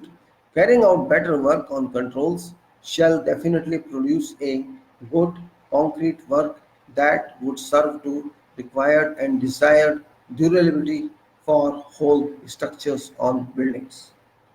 Patience pays on site. Don't be nervous. Patience is very important. Panic harms work. Plan properly all day, today activities. Progress is required but not at quality cost. Safety first slogan has to be applied in all respects. Safety is a responsibility of one and all. Site engineer has also to be involved with retrofitting activities. Do you know what is retrofitting? I think many of you know. Building is old, it's not performing well, and we have to bring it back to certain strength, augmented strength, so that it continues to serve you for many more years. And that lost strength due to its long back life, can say it will be used say for 10 years, 15 years, 20 years. These lost some strength. To impart more strength to this building, that is called is retrofitting, and particularly for seismic retrofitting, I'm talking about structural modifications to upgrade strength. Structural modifications to upgrade strength, ductility, and energy dissipating ability of seismological deficient or earthquake damaged structures. Seismic strengthening process of or process of enhancing strength of existing structures to make them resistant to seismic activity, ground motion, or soil failure due to earthquakes. Identifications. Identify various priority buildings such as schools, hospitals, nursing homes, police stations, fire brigade centers, multi-story buildings, water reservoirs, electrical stations, essential services buildings, etc. All surveys of restorable buildings, call them restorable buildings, all surveys related to restorable buildings can be done by experienced site engineers minutely for purpose of making a report to decision makers. All details from site observations and samples collected from sites can be reported to laboratories as well as to relevant engineer. It requires an extensive grasp of field knowledge of state of chronic materials. Recording can be done by photographs, videos by taking all measurements of locations of deteriorating areas. Hand excavations should be effected for purpose to collect foundation samples of cold concrete. Rebar samples can also be collected from known critical areas that require a good study of structure, either from records or from site surveys. Engineers should have patience while working on retrofitting. Means don't be nervous again. Be patient. Think on. Detailed reports should be submitted to have an understanding about health of old building or structure. Levels at various heights should also be recorded to reflect major settlement. Deflections of members could also be recorded if partially possible. You need for that load and bellies and all supports, and you need loads on slabs and the dials read like that. Yes. Record all applied real loads on buildings either by inquiring or otherwise observing. These can be different than what they have been used in designs. Columns and beams are required to be studied with concentration. Strengthening of these members shall be very difficult. Check all deformations and deteriorations. Similarly, samples and integrity of wall materials should also be recorded for making a good report. It may be proposed to add beams or extend footings in foundations for which all existing data must be collected. Additional columns or beams could also be required to be added to meet various requirements for that. All necessary data should be recorded on report. Retrofitting would also demand provisions of composite sections into existing one. Careful study and understanding is required for all such cases. Retrofitting requires great input by investigation engineers prior to making any decision. For certain structures, it may be better to rebuild as a whole, while for other structure, retrofitting would be economical. Whatever be considered or considerations for retrofitting detailed method statements giving minute sequences shall import attainment and site engineer should include all such details with elaborations for making a clear understanding of proposal. All works would certainly impact on budgets. If required, reporting can be done by many stages inspections that may depend on size of structure. Separate individual records are suggested to be made for a proper audit. Complete audit should be conducted. Then post-earthquake disaster management, which is very simple in fact. No one no one can control disasters, whether it is caused by earthquake or caused by other calamities. Preparedness to mitigate any disaster is required. Everybody should be ready to accept responsibilities. Major contribution would be required from various disciplines such as indicated below.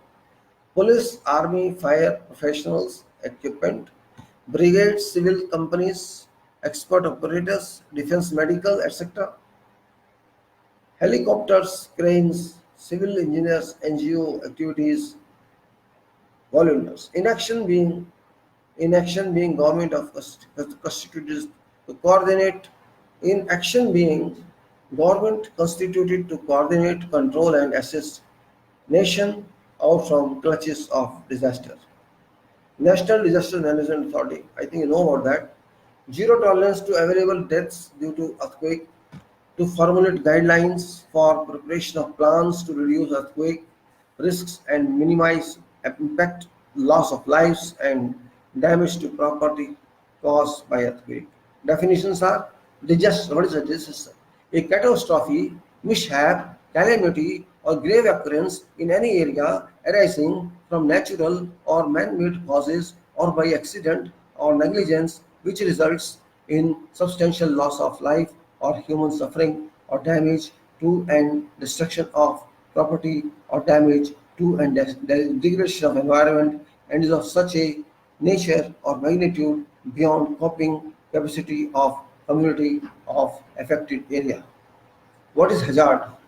A threatening event or probability of occurrence of a potentially damaging phenomenon, an earthquake, a cyclone, a storm, or a large flood within a given time period and area. High risk areas. Geographical areas which fall under seismic zone 3, 4, 5, which are vulnerable to potential impact of earthquake, landslides, rockfall, or mud flows. Disaster management, a continuous and integrated process of planning, organizing, coordination, and implementing measures which are necessary or expedient for prevention of danger or threat of any EQ caused disaster. Mitigation or reduction of risk of any disaster or its severity or consequences, measures aimed at reducing risk, impact, or effect of disaster or threatening disaster situation. Capacity building, being preparedness to deal with any disaster, prompt response to any threatening disaster, situation or disaster, assessing severity of damages or magnitudes of effects of any disaster, or evacuation, rescue and relief, any rehabilitation and reconstruction. Non-structural measures to reduce or avoid possible impact of hazards such as education, training, capacity development, public awareness, and communications, etc. Preparedness. State of readiness is to deal with a threatening disaster situation or disaster and effects thereof. Risk. Expected number of lives, lost lives, persons injured, damaged property, and disruption of economic activity due to particular natural phenomena. Risk assessment. And that's just definition I'm giving you just for information, no detailed study of this. Risk assessment, determination of nature and extent of risk by analyzing potential hazards and evaluating existing conditions of vulnerability that could pose a potential threat or harm to people. Prosperity, livelihoods, and environment. Risk management, systematic process of using administrative decision, organization, operational skill, and capacity to implement policies, strategic, auto, and copying capacity of society and community to lessen impact of hazard. Rapid visual screening, a procedure requiring visual evaluation to assess vulnerability of buildings by permitting vulnerability assessment based on walk around of building by a trained evaluator. Evaluation procedure and system is compatible with GIS-based city database and also permits use of collected building information for a variety of other planning and mitigation processes. Expected degree of loss due to particular natural phenomenon, EQ, risk can be assessed in any area. Seismic retrofitting. Structural modifications to upgrade strength, ductility, and energy dissipating ability of seismically deficient or earthquake damaged structures. Seismic strengthening process of enhancing strength of existing structures to make them resistant to essential activity, ground movement, or soil failure due to earthquake. Points requiring attention. Yes, points requiring attention. New buildings should be properly set out to allow easy access to areas for rescue operations. Adequate action, Adequate access should be included for machines and equipment to enter. Equipment must cover as required in earthquake situations. Buildings should be located away from main road.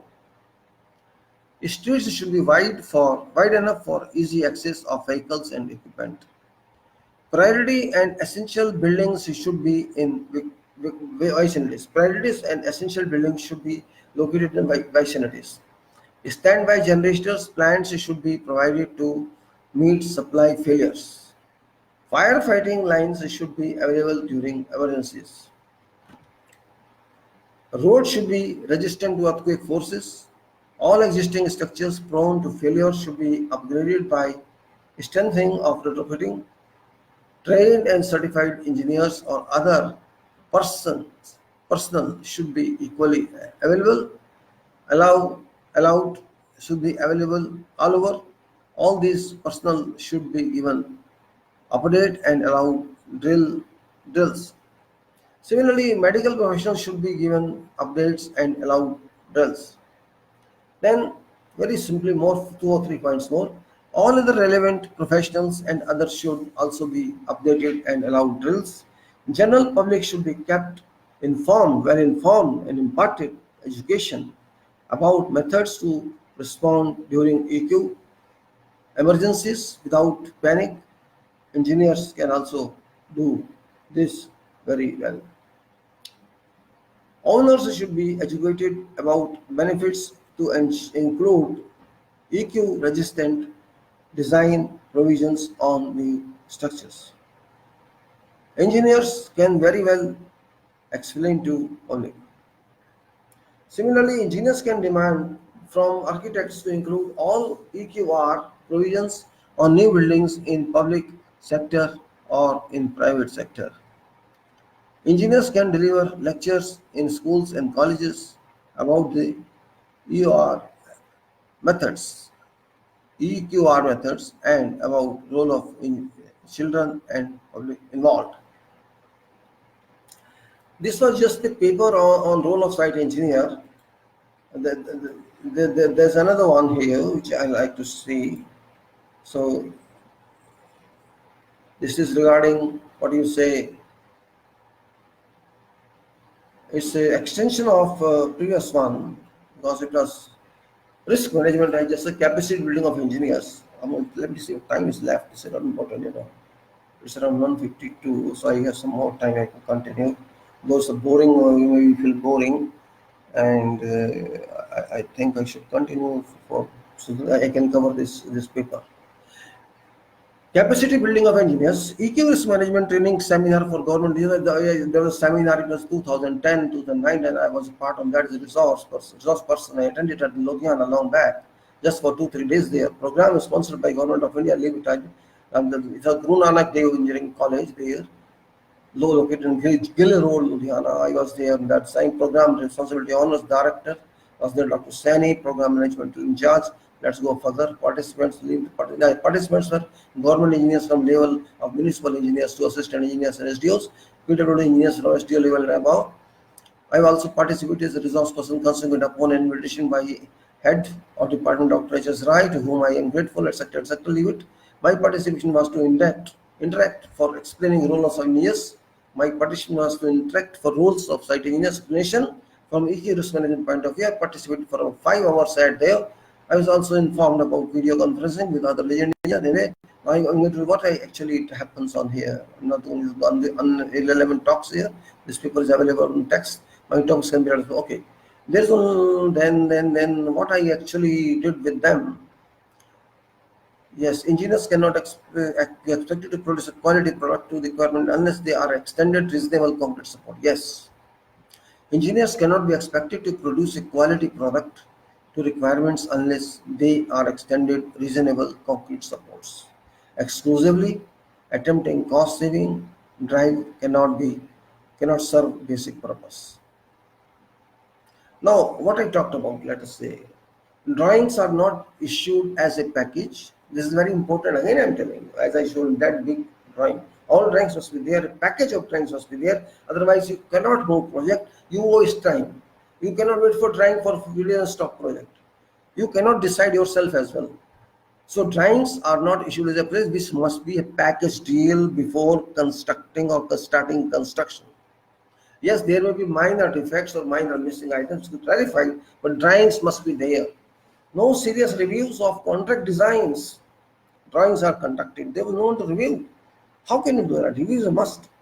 That's called, you can say, making surety that design is okay. No coordination among various disciplinary drawings are conducted. No coordination. How do you know what is doing architectural structure? There will be clashes among those. Details are found missing, then hinders job execution. When you find that there's some clash, you have to stop job. You cannot continue mistakenly. Engineers do not efficient. Engineers do not efficiently raise questions for technical clarifications. Must raise in writing a simple format. Quality department missing in organizations, which is very bad. Missing in sense, there is quality department, but I don't know what's quality about. Channels of departments relating quality requirement system ill integrated. There are no channels, no department, no connections, you can say, no coordination. Details running engineers are not available. Those engineers who can successfully perform details on site from prosecution execution point of view, those type of experienced engineers are not available. Incompetent private medical testing laboratories operating. Now there are various operations in laboratories, and laboratories are operating, but those are not having any competency or consistency. They just issue tests according to their own way. Good quality bricks are not available. That is the fact of life. In our country, it's not. But we are nothing for that. We cannot replace even by concrete block. Replace that.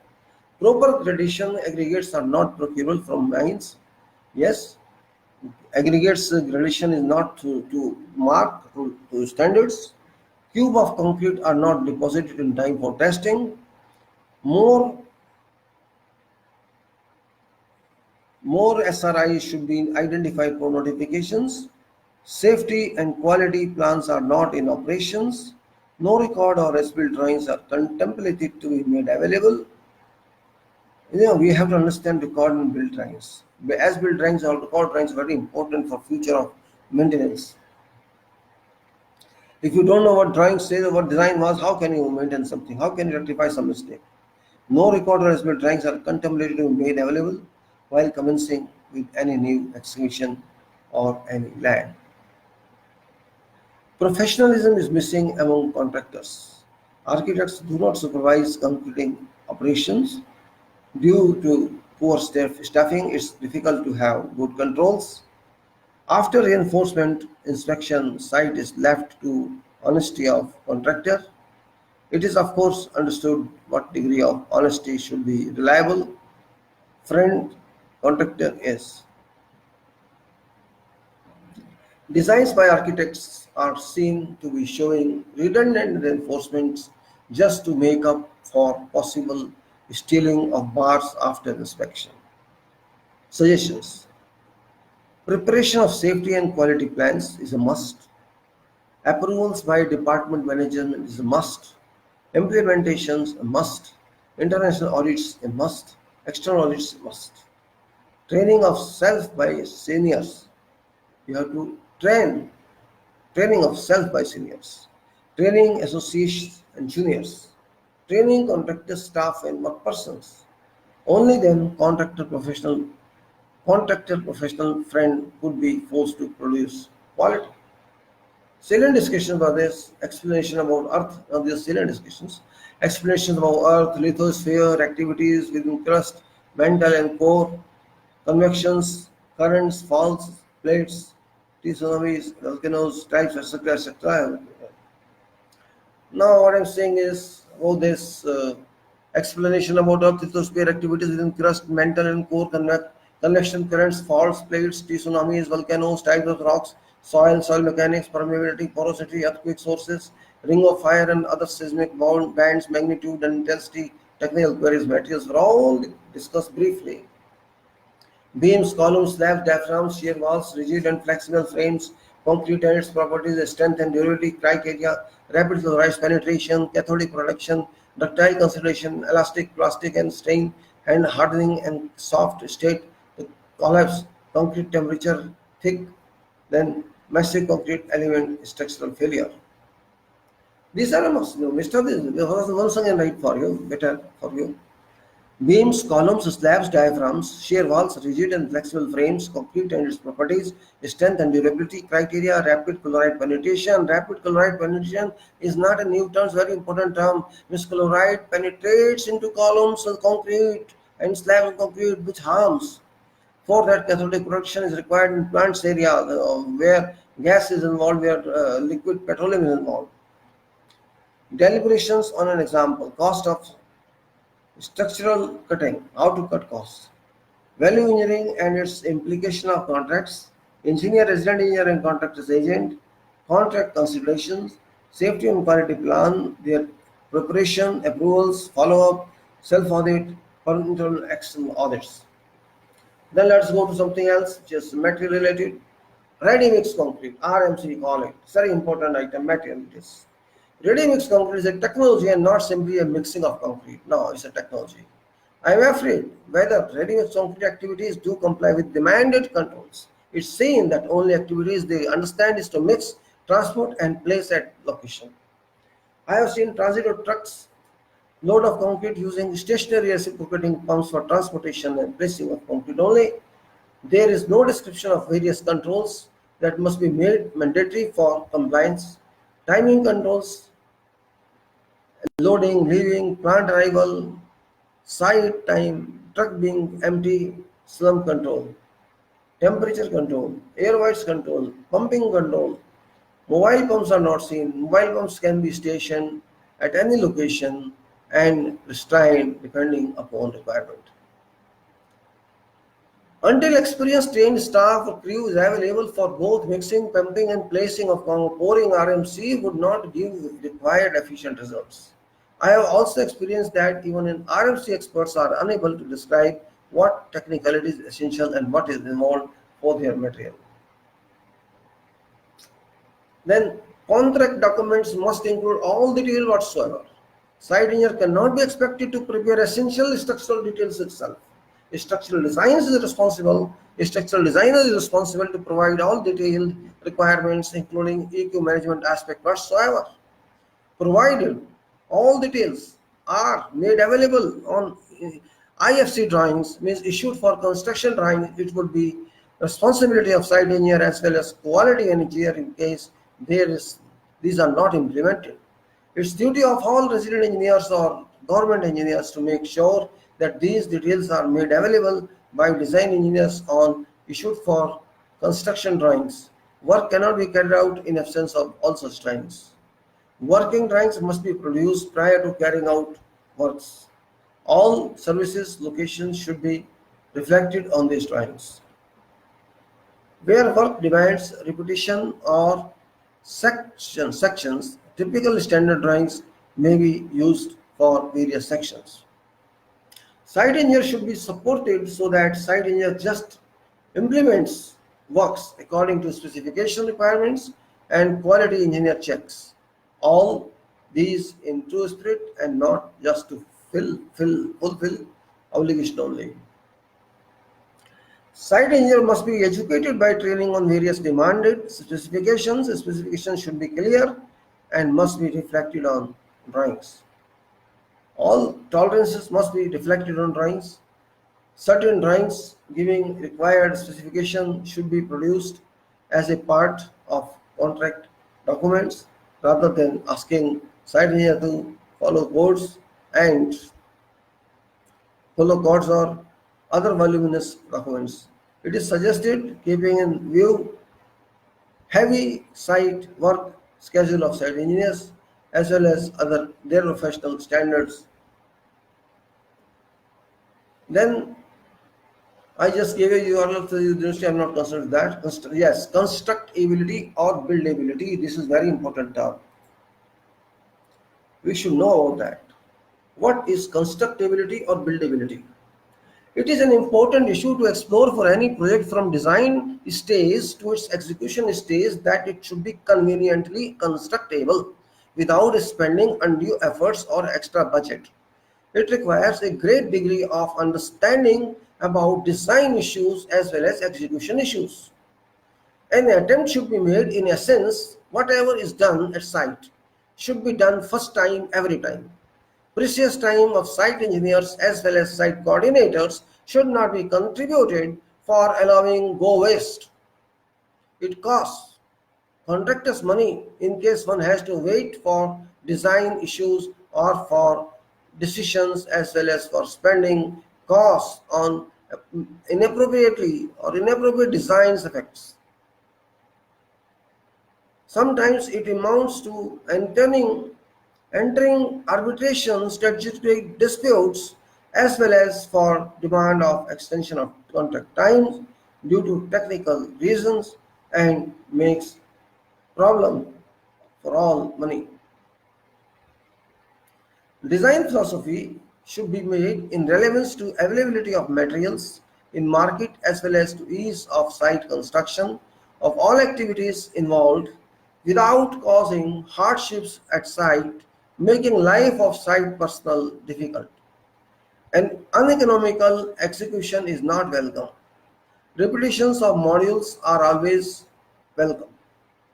Since RCC is a major component on any project, it should be properly conceived from practicality point of view. A considerable economization may be achieved by adopting a mechanism policy that adds value to project. Constructability issue also requires consideration of method statements of constructions that contractor would be expected to adopt virtually. Designer should have a grasp of what is a professional contractor shall prefer to do on execution front based on pre-qualification status of various professional contractors. Designer may also integrate method statements just for guidance purpose, that is expected of at least of contract, so that it indicates a minimum requirement. Every contractor should be efficient enough to produce many construction methods statements for any project. It depends on mind and experience of contractor, as well as current technologies applicable. It's also envisaged that contract specifications should be related to value engineering additions and to contract that any possible prospective contractor may produce without any variation on contract by giving a specification upgrade or delivering project in shorter contract duration than signed. Better quality is also one of many many value engineering. Now, let me see again, because there's some confusion in this. It is also envisaged that contract specification should be related to value engineering addition to contract that any possible prospective contractor may produce without any variation on contract by giving a specification upgrade or delivering a project in shorter contract duration than signed. Better quality is also one of many value engineering criteria that should be added more weight than the financial factors consideration. So value engineering is very important. What's value engineering? Value engineering means additional service that contractors gives on a quality basis. There's a contract, there's specifications, there's a demand, there's a drawing, there's something. But that person, contractor is an expert one, he is trying to grant you certain more bonus, some more benefit. For example, he's saving your time, or he's giving you added quality of methods, or you can say short duration, or you are making some saving on your budget. That's called value added service or value engineering. It's very important from competition point of view. All contractors are able to produce work, but who gives you further benefit is a part of value engineering. Now, Q failures. A question was raised whether I had any experience on concrete failure, responding which I promised to deliver it on one file. I'm just writing, there was a file and it was in Cephii India, for example.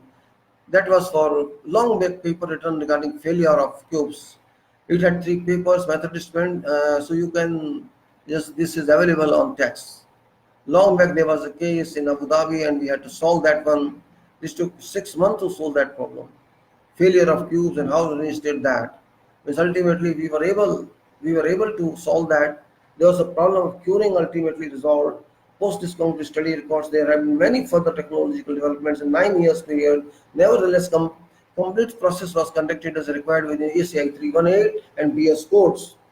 All operational research activities were performed and technical arguments made to pursue contextual engineering and municipality, following which in ultimate success was achieved after accomplishing replenishment of lack of concrete curing that is usually neglected by site engineers due to lack of awareness about value of concrete curing. Because there is no way out, come out from this problem if curing is ignored. Curing is always concrete is dust. Just think that. Equipment for testing used by the laboratory must also be given due importance that these comply with the quality calibration and certification update. Currently, it's not only an exclusive demand to establish by testing to produce compressive strength of use, but also an added demand of establishing an evidence about the value of rapid chloride penetration that must not exceed in any case to produce a durable concrete. And I just explained to you, rapid chloride penetration causes corrosion of steel. Rapid chloride penetration have to be maintained in a limited value of columns.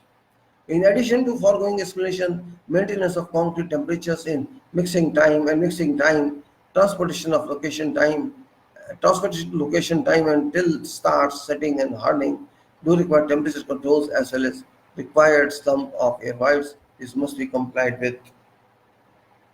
Concrete material and structures. This very important paragraph which must be which is very significant from heavy concrete viewpoint.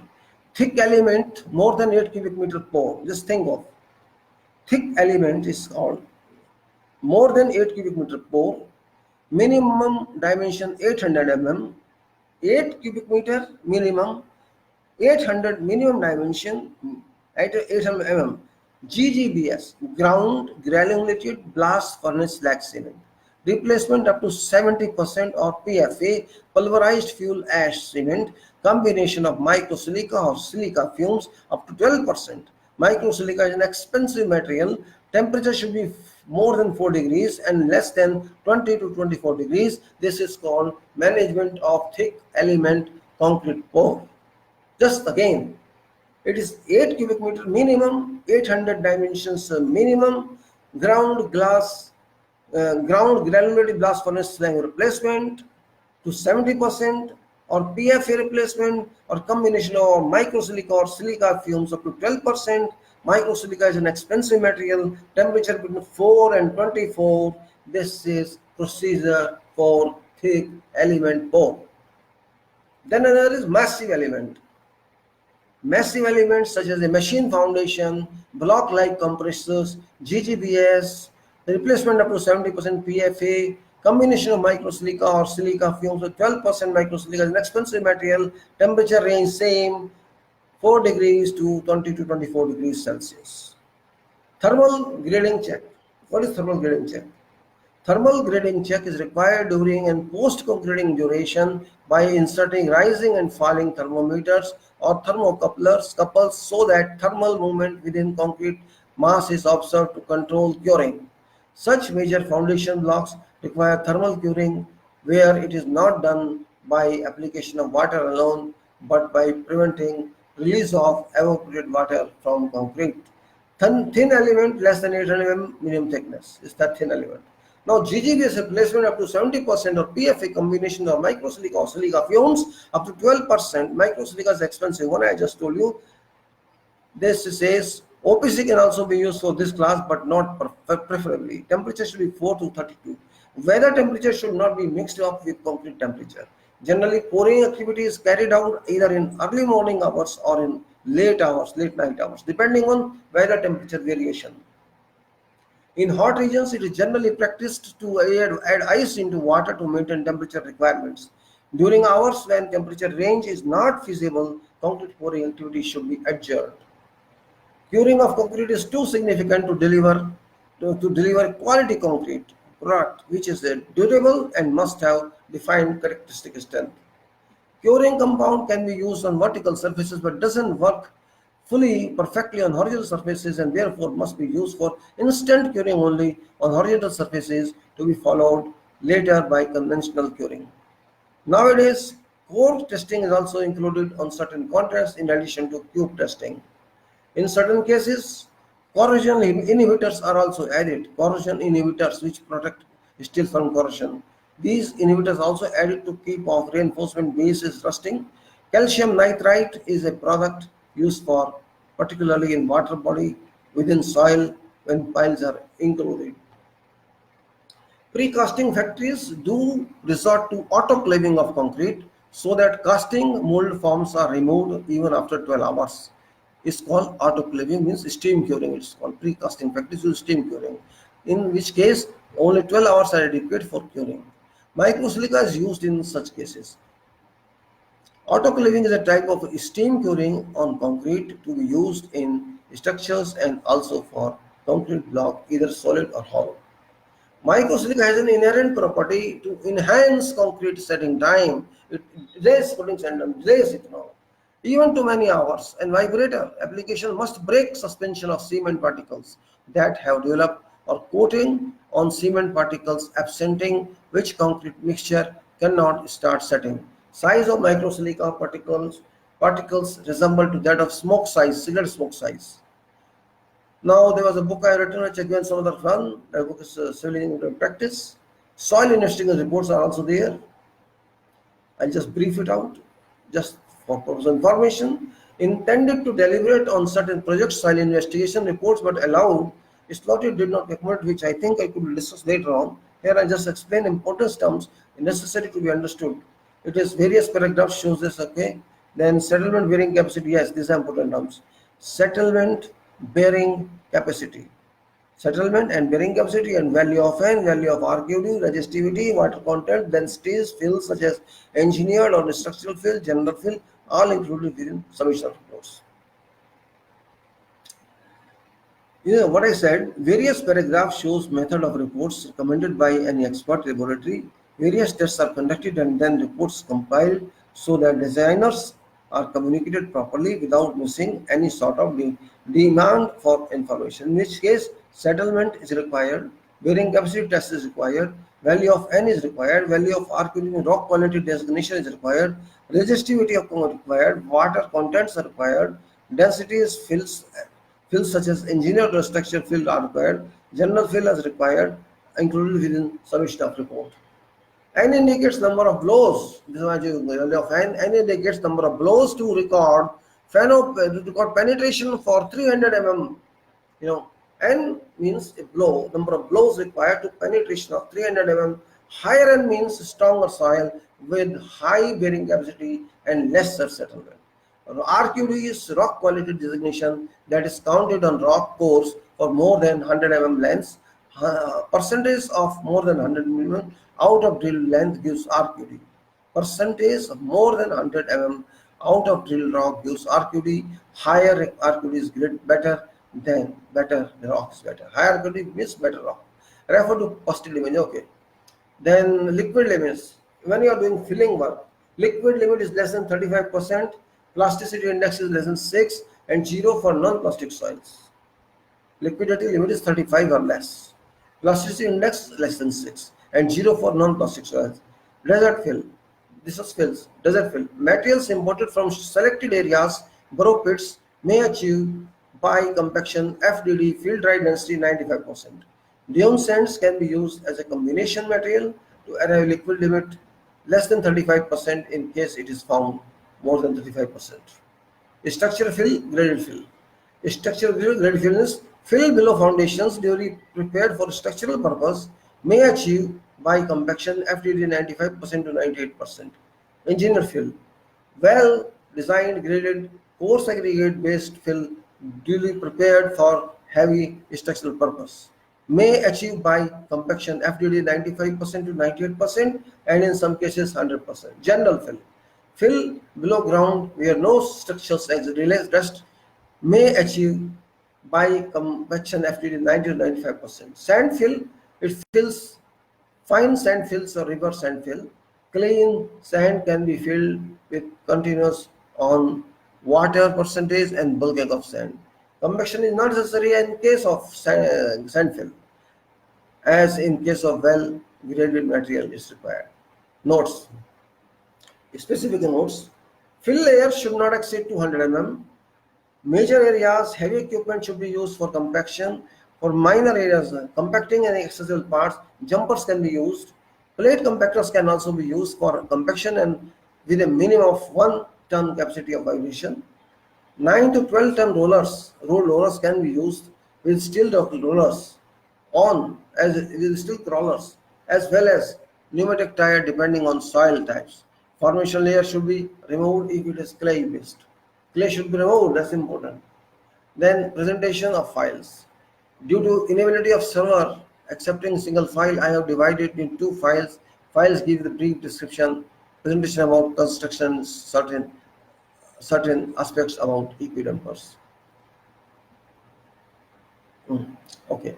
Then I say few details of structural design are given on one, while about certain pages from CRC are included on other. These presentations about construction of the already constructed house was discussed and clarification made on questions raised by some couple. Its construction of double height drawing room, multiple purpose hall, soil improvement was applied on clay formation. It was applied as a simple WBM road structure is constructed without adding any cement but water bound and compacted. Foundations have been designed as beam frame, mat frame, while one 16,000 liter water tank has also been allowed below basement. Retaining wall has been provided on all sides of basements for stability. No brick has been used in basement as well as in foundations. 2009 based structural cost, the NCR was levied. Reinforcing bars were covered in stages, stores by polythene. Okay, recovered. Reinforcing bars were procured through a dealer from factory in Rajasthan using a trailer as all rebars being straight length. No bent bars were used. Procured for all structural purposes. Extra transportation payment was made. Bent bars used by second hand, still we did not like. Curing was effective using water. Quality satisfaction evaluated to 50% only. Workforce don't know about job. All forms were fabricated using 12 mm and timber battens only. Props were used to support from form system. Slabs were reinforced doubly so that it acts as a rigid good diaphragm. Extra water adding to already mixed concrete when there is certain degree of delay was noticed and avoided by personal level. So ice was also added to water during June-July months. Engineering and construction method guidelines. It's just provisional publication of certain method statements that were designed on certain guided projects. Final shifts are undergoing, editing shall be done later on. Okay. This method will talk later on. Construction glimpse of house, which I have shown. Construction glimpse of house I have shown there. And I'll see some foundation of that. These links are there. I'd like to show you, yes, the safety plan, building plan. There is a safety plan on that, which says site barricading. Site barricading, site mobilization, personal protective equipment, site barricading, site mobilization, personal protective equipment, existing services, work permits, hand excavation, machine excavations, traffic diversions, protection to existing buildings, deep excavations, tidy site, housekeeping, fire protection, electric protection, trade-related protection from occupational health hazards, higher level of working safety, lower level of working safety, access to various site locations, safety from equipment operations, safety from cranes operations, safety from scaffolding, safety from dust storms, safety from high winds, supporting system safety certifications, safety from toxic chemical materials use, safety from heat strokes, safety from hazards, tools box safeties, tools box stocks, hazard analysis, medical provision, drinking water, site facilities, workers training, staff training, hot and cold works, pollution control, watch and guard, security, staff, safety staff organization, job descriptions, meetings, safety site tours, emergency drills. This was safety plan. Now let's go to quality plan. Just I'm giving you information only. I'm not going to read that. Only a few pages on page. Project quality plan may require following subtitles: departments inclusion for a smooth and progressive execution and completion for customer satisfaction for demanded contractual deliveries. All these should be descriptively designed for implementation of a better scheme. This document will be prepared by the company quality department in conjunction with all departments, reviewed by all departments, and approved by corporate management, project manager based on corporate quality manual, and then be forwarded to client for official approval. Once approved, it shall require total implementation as approved, provided it has to be regularly updated depending on various circumstances and reapproved.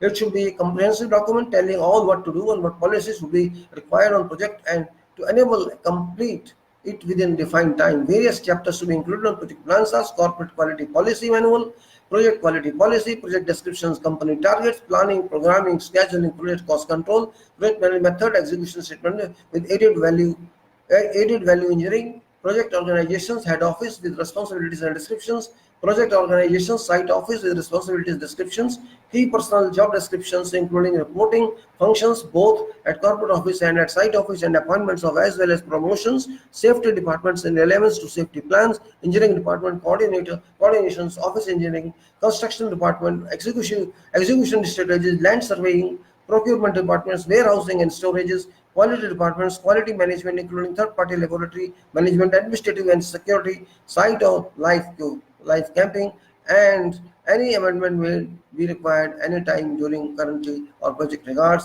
This is a file that is important there. This gives you all this, and other file is there, so I'll give you all this. So what I said that this is all that. Right? What happened?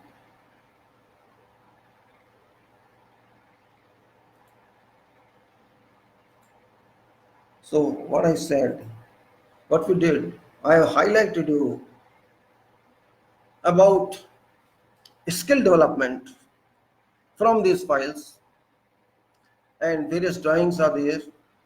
It's not easy, it's time consuming. Still I have given only a few percentages of what is required. Field is teacher, big teacher. Doing work in field is big teacher. Everybody has different opportunities in life. Everybody has different field of scope of work, focus, everything. Building projects, somebody is working, project work, somebody. Every field, every discipline, every project is different. Yet philosophy is same. Basics are same. Engineering is same. Theory is same. Methods are same. There can be many methods for one activity. It depends upon you which one is best for you. It's not that difficult. It's not that easy. After all, it is engineer to do. It is not a labor. Engineer is qualified, well educated, well competent, and that is duty of an engineer to teach other. Engineer has to teach. Engineer acts as a teacher on site, a lecturer or a demonstrator or a professor for workers, for staff, for colleagues, for those. In international world, there are different nationalities working. Every nationality is not having same kind of knowledge. British have one knowledge, Indians have another knowledge, and Arabs have third type of knowledge, but they work in collaboration with each other. I learn from one learn from me, and learns from third one. There are documents, various documents drawn by engineers of British, of US, or other countries, and ours. These teach each and one. Don't worry about engineering knowledge. Don't worry about writing. Just worry about what can you get from that. If you get something from that, you should be thankful, because learning has no limit, skies are limit. Because all nationalities are different, backgrounds are different, methods are different, writing is different, thinking is different, process of contemplation is different. We have to cope with all that. You cannot change whole world. You have to be with world to an extent. Your work goes on. It doesn't matter all time you get appreciation, you will get depreciation also. It doesn't matter, it's all part of job. Skill development is very big. It has no end. Whatever you learn more, you have to learn more. You feel you must have hunger in you that I have to learn this and that, and that's all. Don't waste time. Time is very important. There are so many drawings put on, and there is one more drawing I just wanted to discuss with you regarding one foundation. I don't know whether it's there or not. I put somewhere. It's there. I am not sure about that. This is a plan of Tall buildings, something, no. Maybe I lost somewhere. Doesn't matter. In next one, I'll give that one, no problem. Or there is it is in text, it is there. You can check that one. I have now brought you to some consideration of this skill development discussion is very complex. You have your own projects, your own. Think about that. Don't be misled by others. Develop your skills. It is very important. If you can develop your skill, it's fine. I have worked very hard sometimes in my life on careers, ignoring whether I am an engineer or I am a manager. I always considered myself on the lowest possible level and consider also at top level. Until I consider myself at lower level, I cannot move. Engineer is different. I am not IAS, I am not MBA, and I am not a leader. I am a worker. I am a layman. I am chaprasi. I am sweeper. I am an engineer. I am doctor. I am a compounder. I am a leader. I am a politician. If you think that way, forget about designation while working. Your designation is work. Your responsibility is deliver. If you cannot deliver, if you raise excuses, submit excuses, you are a failure. Sometimes you have to do everything. If you are on a small projects, they will not give you all skill personal. If you are on major projects, mega projects, you will give complete staff. But on a mega projects, it is not necessary you are a project manager or you are a director. You can be a smaller person there. You have to meet with that. But question is your actions. Your actions take you heights, and your actions drop you as well. Engineering is a different world. Here, results are required. It's not politics. It's not management. You are dependent on yourself. You are not dependent on seniors. Seniors will not give you anything. Only juniors can give you. Workers work for you. If they don't work for you, you are a failure. Supervisors and foremen work for you. If you don't work, you are failure. Your clients work for you. If you don't care for them, you are failure. Your vendors work for you. If you don't care for them, you are failure. All parties involved with you on whatever projects are your supports. Supports come from lower people, not from higher people. Higher people never bother about you. They leave it to you. Do whatever you want. It is your job, your responsibility, your obligation. You are getting this salary and you have to do that. And they will not care about you. They will only point out your mistakes, your defaults. You are lucky if you get support from higher level. You are really lucky. Otherwise, you have to depend upon these junior level people. People reporting to you, and you have to take their care. You have to take human resources care. You have to take materials care. You have to take equipment care. You have to take vendors care. You have to take subcontractors care. You have to take care of all those from whom you can benefit. Lowest worker on site is also a person who requires complete attention from you for his welfare. You cannot ignore that person. A watchman or a guard on site requires equal attention from you as a foreman requires. You have to take care. Therefore, be a diplomatic one. You have to take work from those people who are not educated, who are not well disciplined, who work with you for your support. They are working for earning their livings, and you too are working for earning your livings. That is one part of life. The other part is development and profession. Professional development is required. I cannot say I am a manager, I will not do this. If you have support, use it. If you don't have support, don't stop work just by stating I did not have this. If you do yourself, you will save time, you will save your criticism, you will lead others. Because if you do something not belonging to your activities or job description, others will also think same way. Now, suppose I am a manager, I am a director, and I come from somewhere to go down my car. I have this packets of documents, and I wait for someone to come and collect the documents or collect my bill. Why don't I take 2 minutes to take myself and go to my office and sit there? Once I do like this, second time someone will come and collect my documents. I will not have it. This is human personality, human psychology. British people do like that. All international diplomats do like this. You see those people belong to you and no, they take their bags and go with them. They don't wait for someone to come and help them. That is a requirement. This is called international practice. Don't become Bharatvasi only, because Bharat, India is a sleeping society, is a careless society, is unserious society. This is what I've experienced. Before we were very serious. 50 years back, 40 years back, we were very smart people. We were doing everything with ourselves without caring for others. But now we have become managers. We have become MBAs. We have become senior bureaucrats. We have become political leaders. We don't want to work for others. We just want to care about saving our seats, protecting our seats, and let this seats continue. That's our management. And that is the reason we are lagging behind other countries. I have seen in Libya, chairman of a company was using a rope on the truck because they were short of people. A truck was standing, he was tying a rope. Chairman of a company. Can our people do like that? Our people will not do like this. I saw a minister in Libya who was just visiting a site. The surveyor was working. Surveyor's helper didn't come that day. He was missing somewhere. He said, "What for you are waiting?" He said, "My stuff. So there's no one to hold my stuff. Give me stuff." That minister took that, stuff, leveling stuff. He took and stood on there. Take reading. That is called efficiency. If for 5 minutes you can help someone else, you cannot help. You have to wait for someone for 3 days to come and stop for there. This culture does not belong to India. We have to make this culture. We cannot waste time in touring foreign countries. We have to work here first. If I care for myself, if someone is not present there, that is efficiency. One time I do, second time I do, after all someone will come and do it. But I will learn also by doing. People will think that I am serious in work. I want delivery, I want production. But that approach is required. That is called skill development. My mind is skill, not only work is skill. My personality is skill. My attitude is skill. My talking to people is skill. My involvement with people is skill.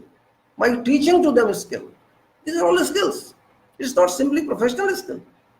How to handle people, that they feel that you belong to them and they belong to you. They should be open to your office, accessible. You cannot shut your office. I am project manager. No, come to me, take appointment, go. No. This is your project. You are responsible.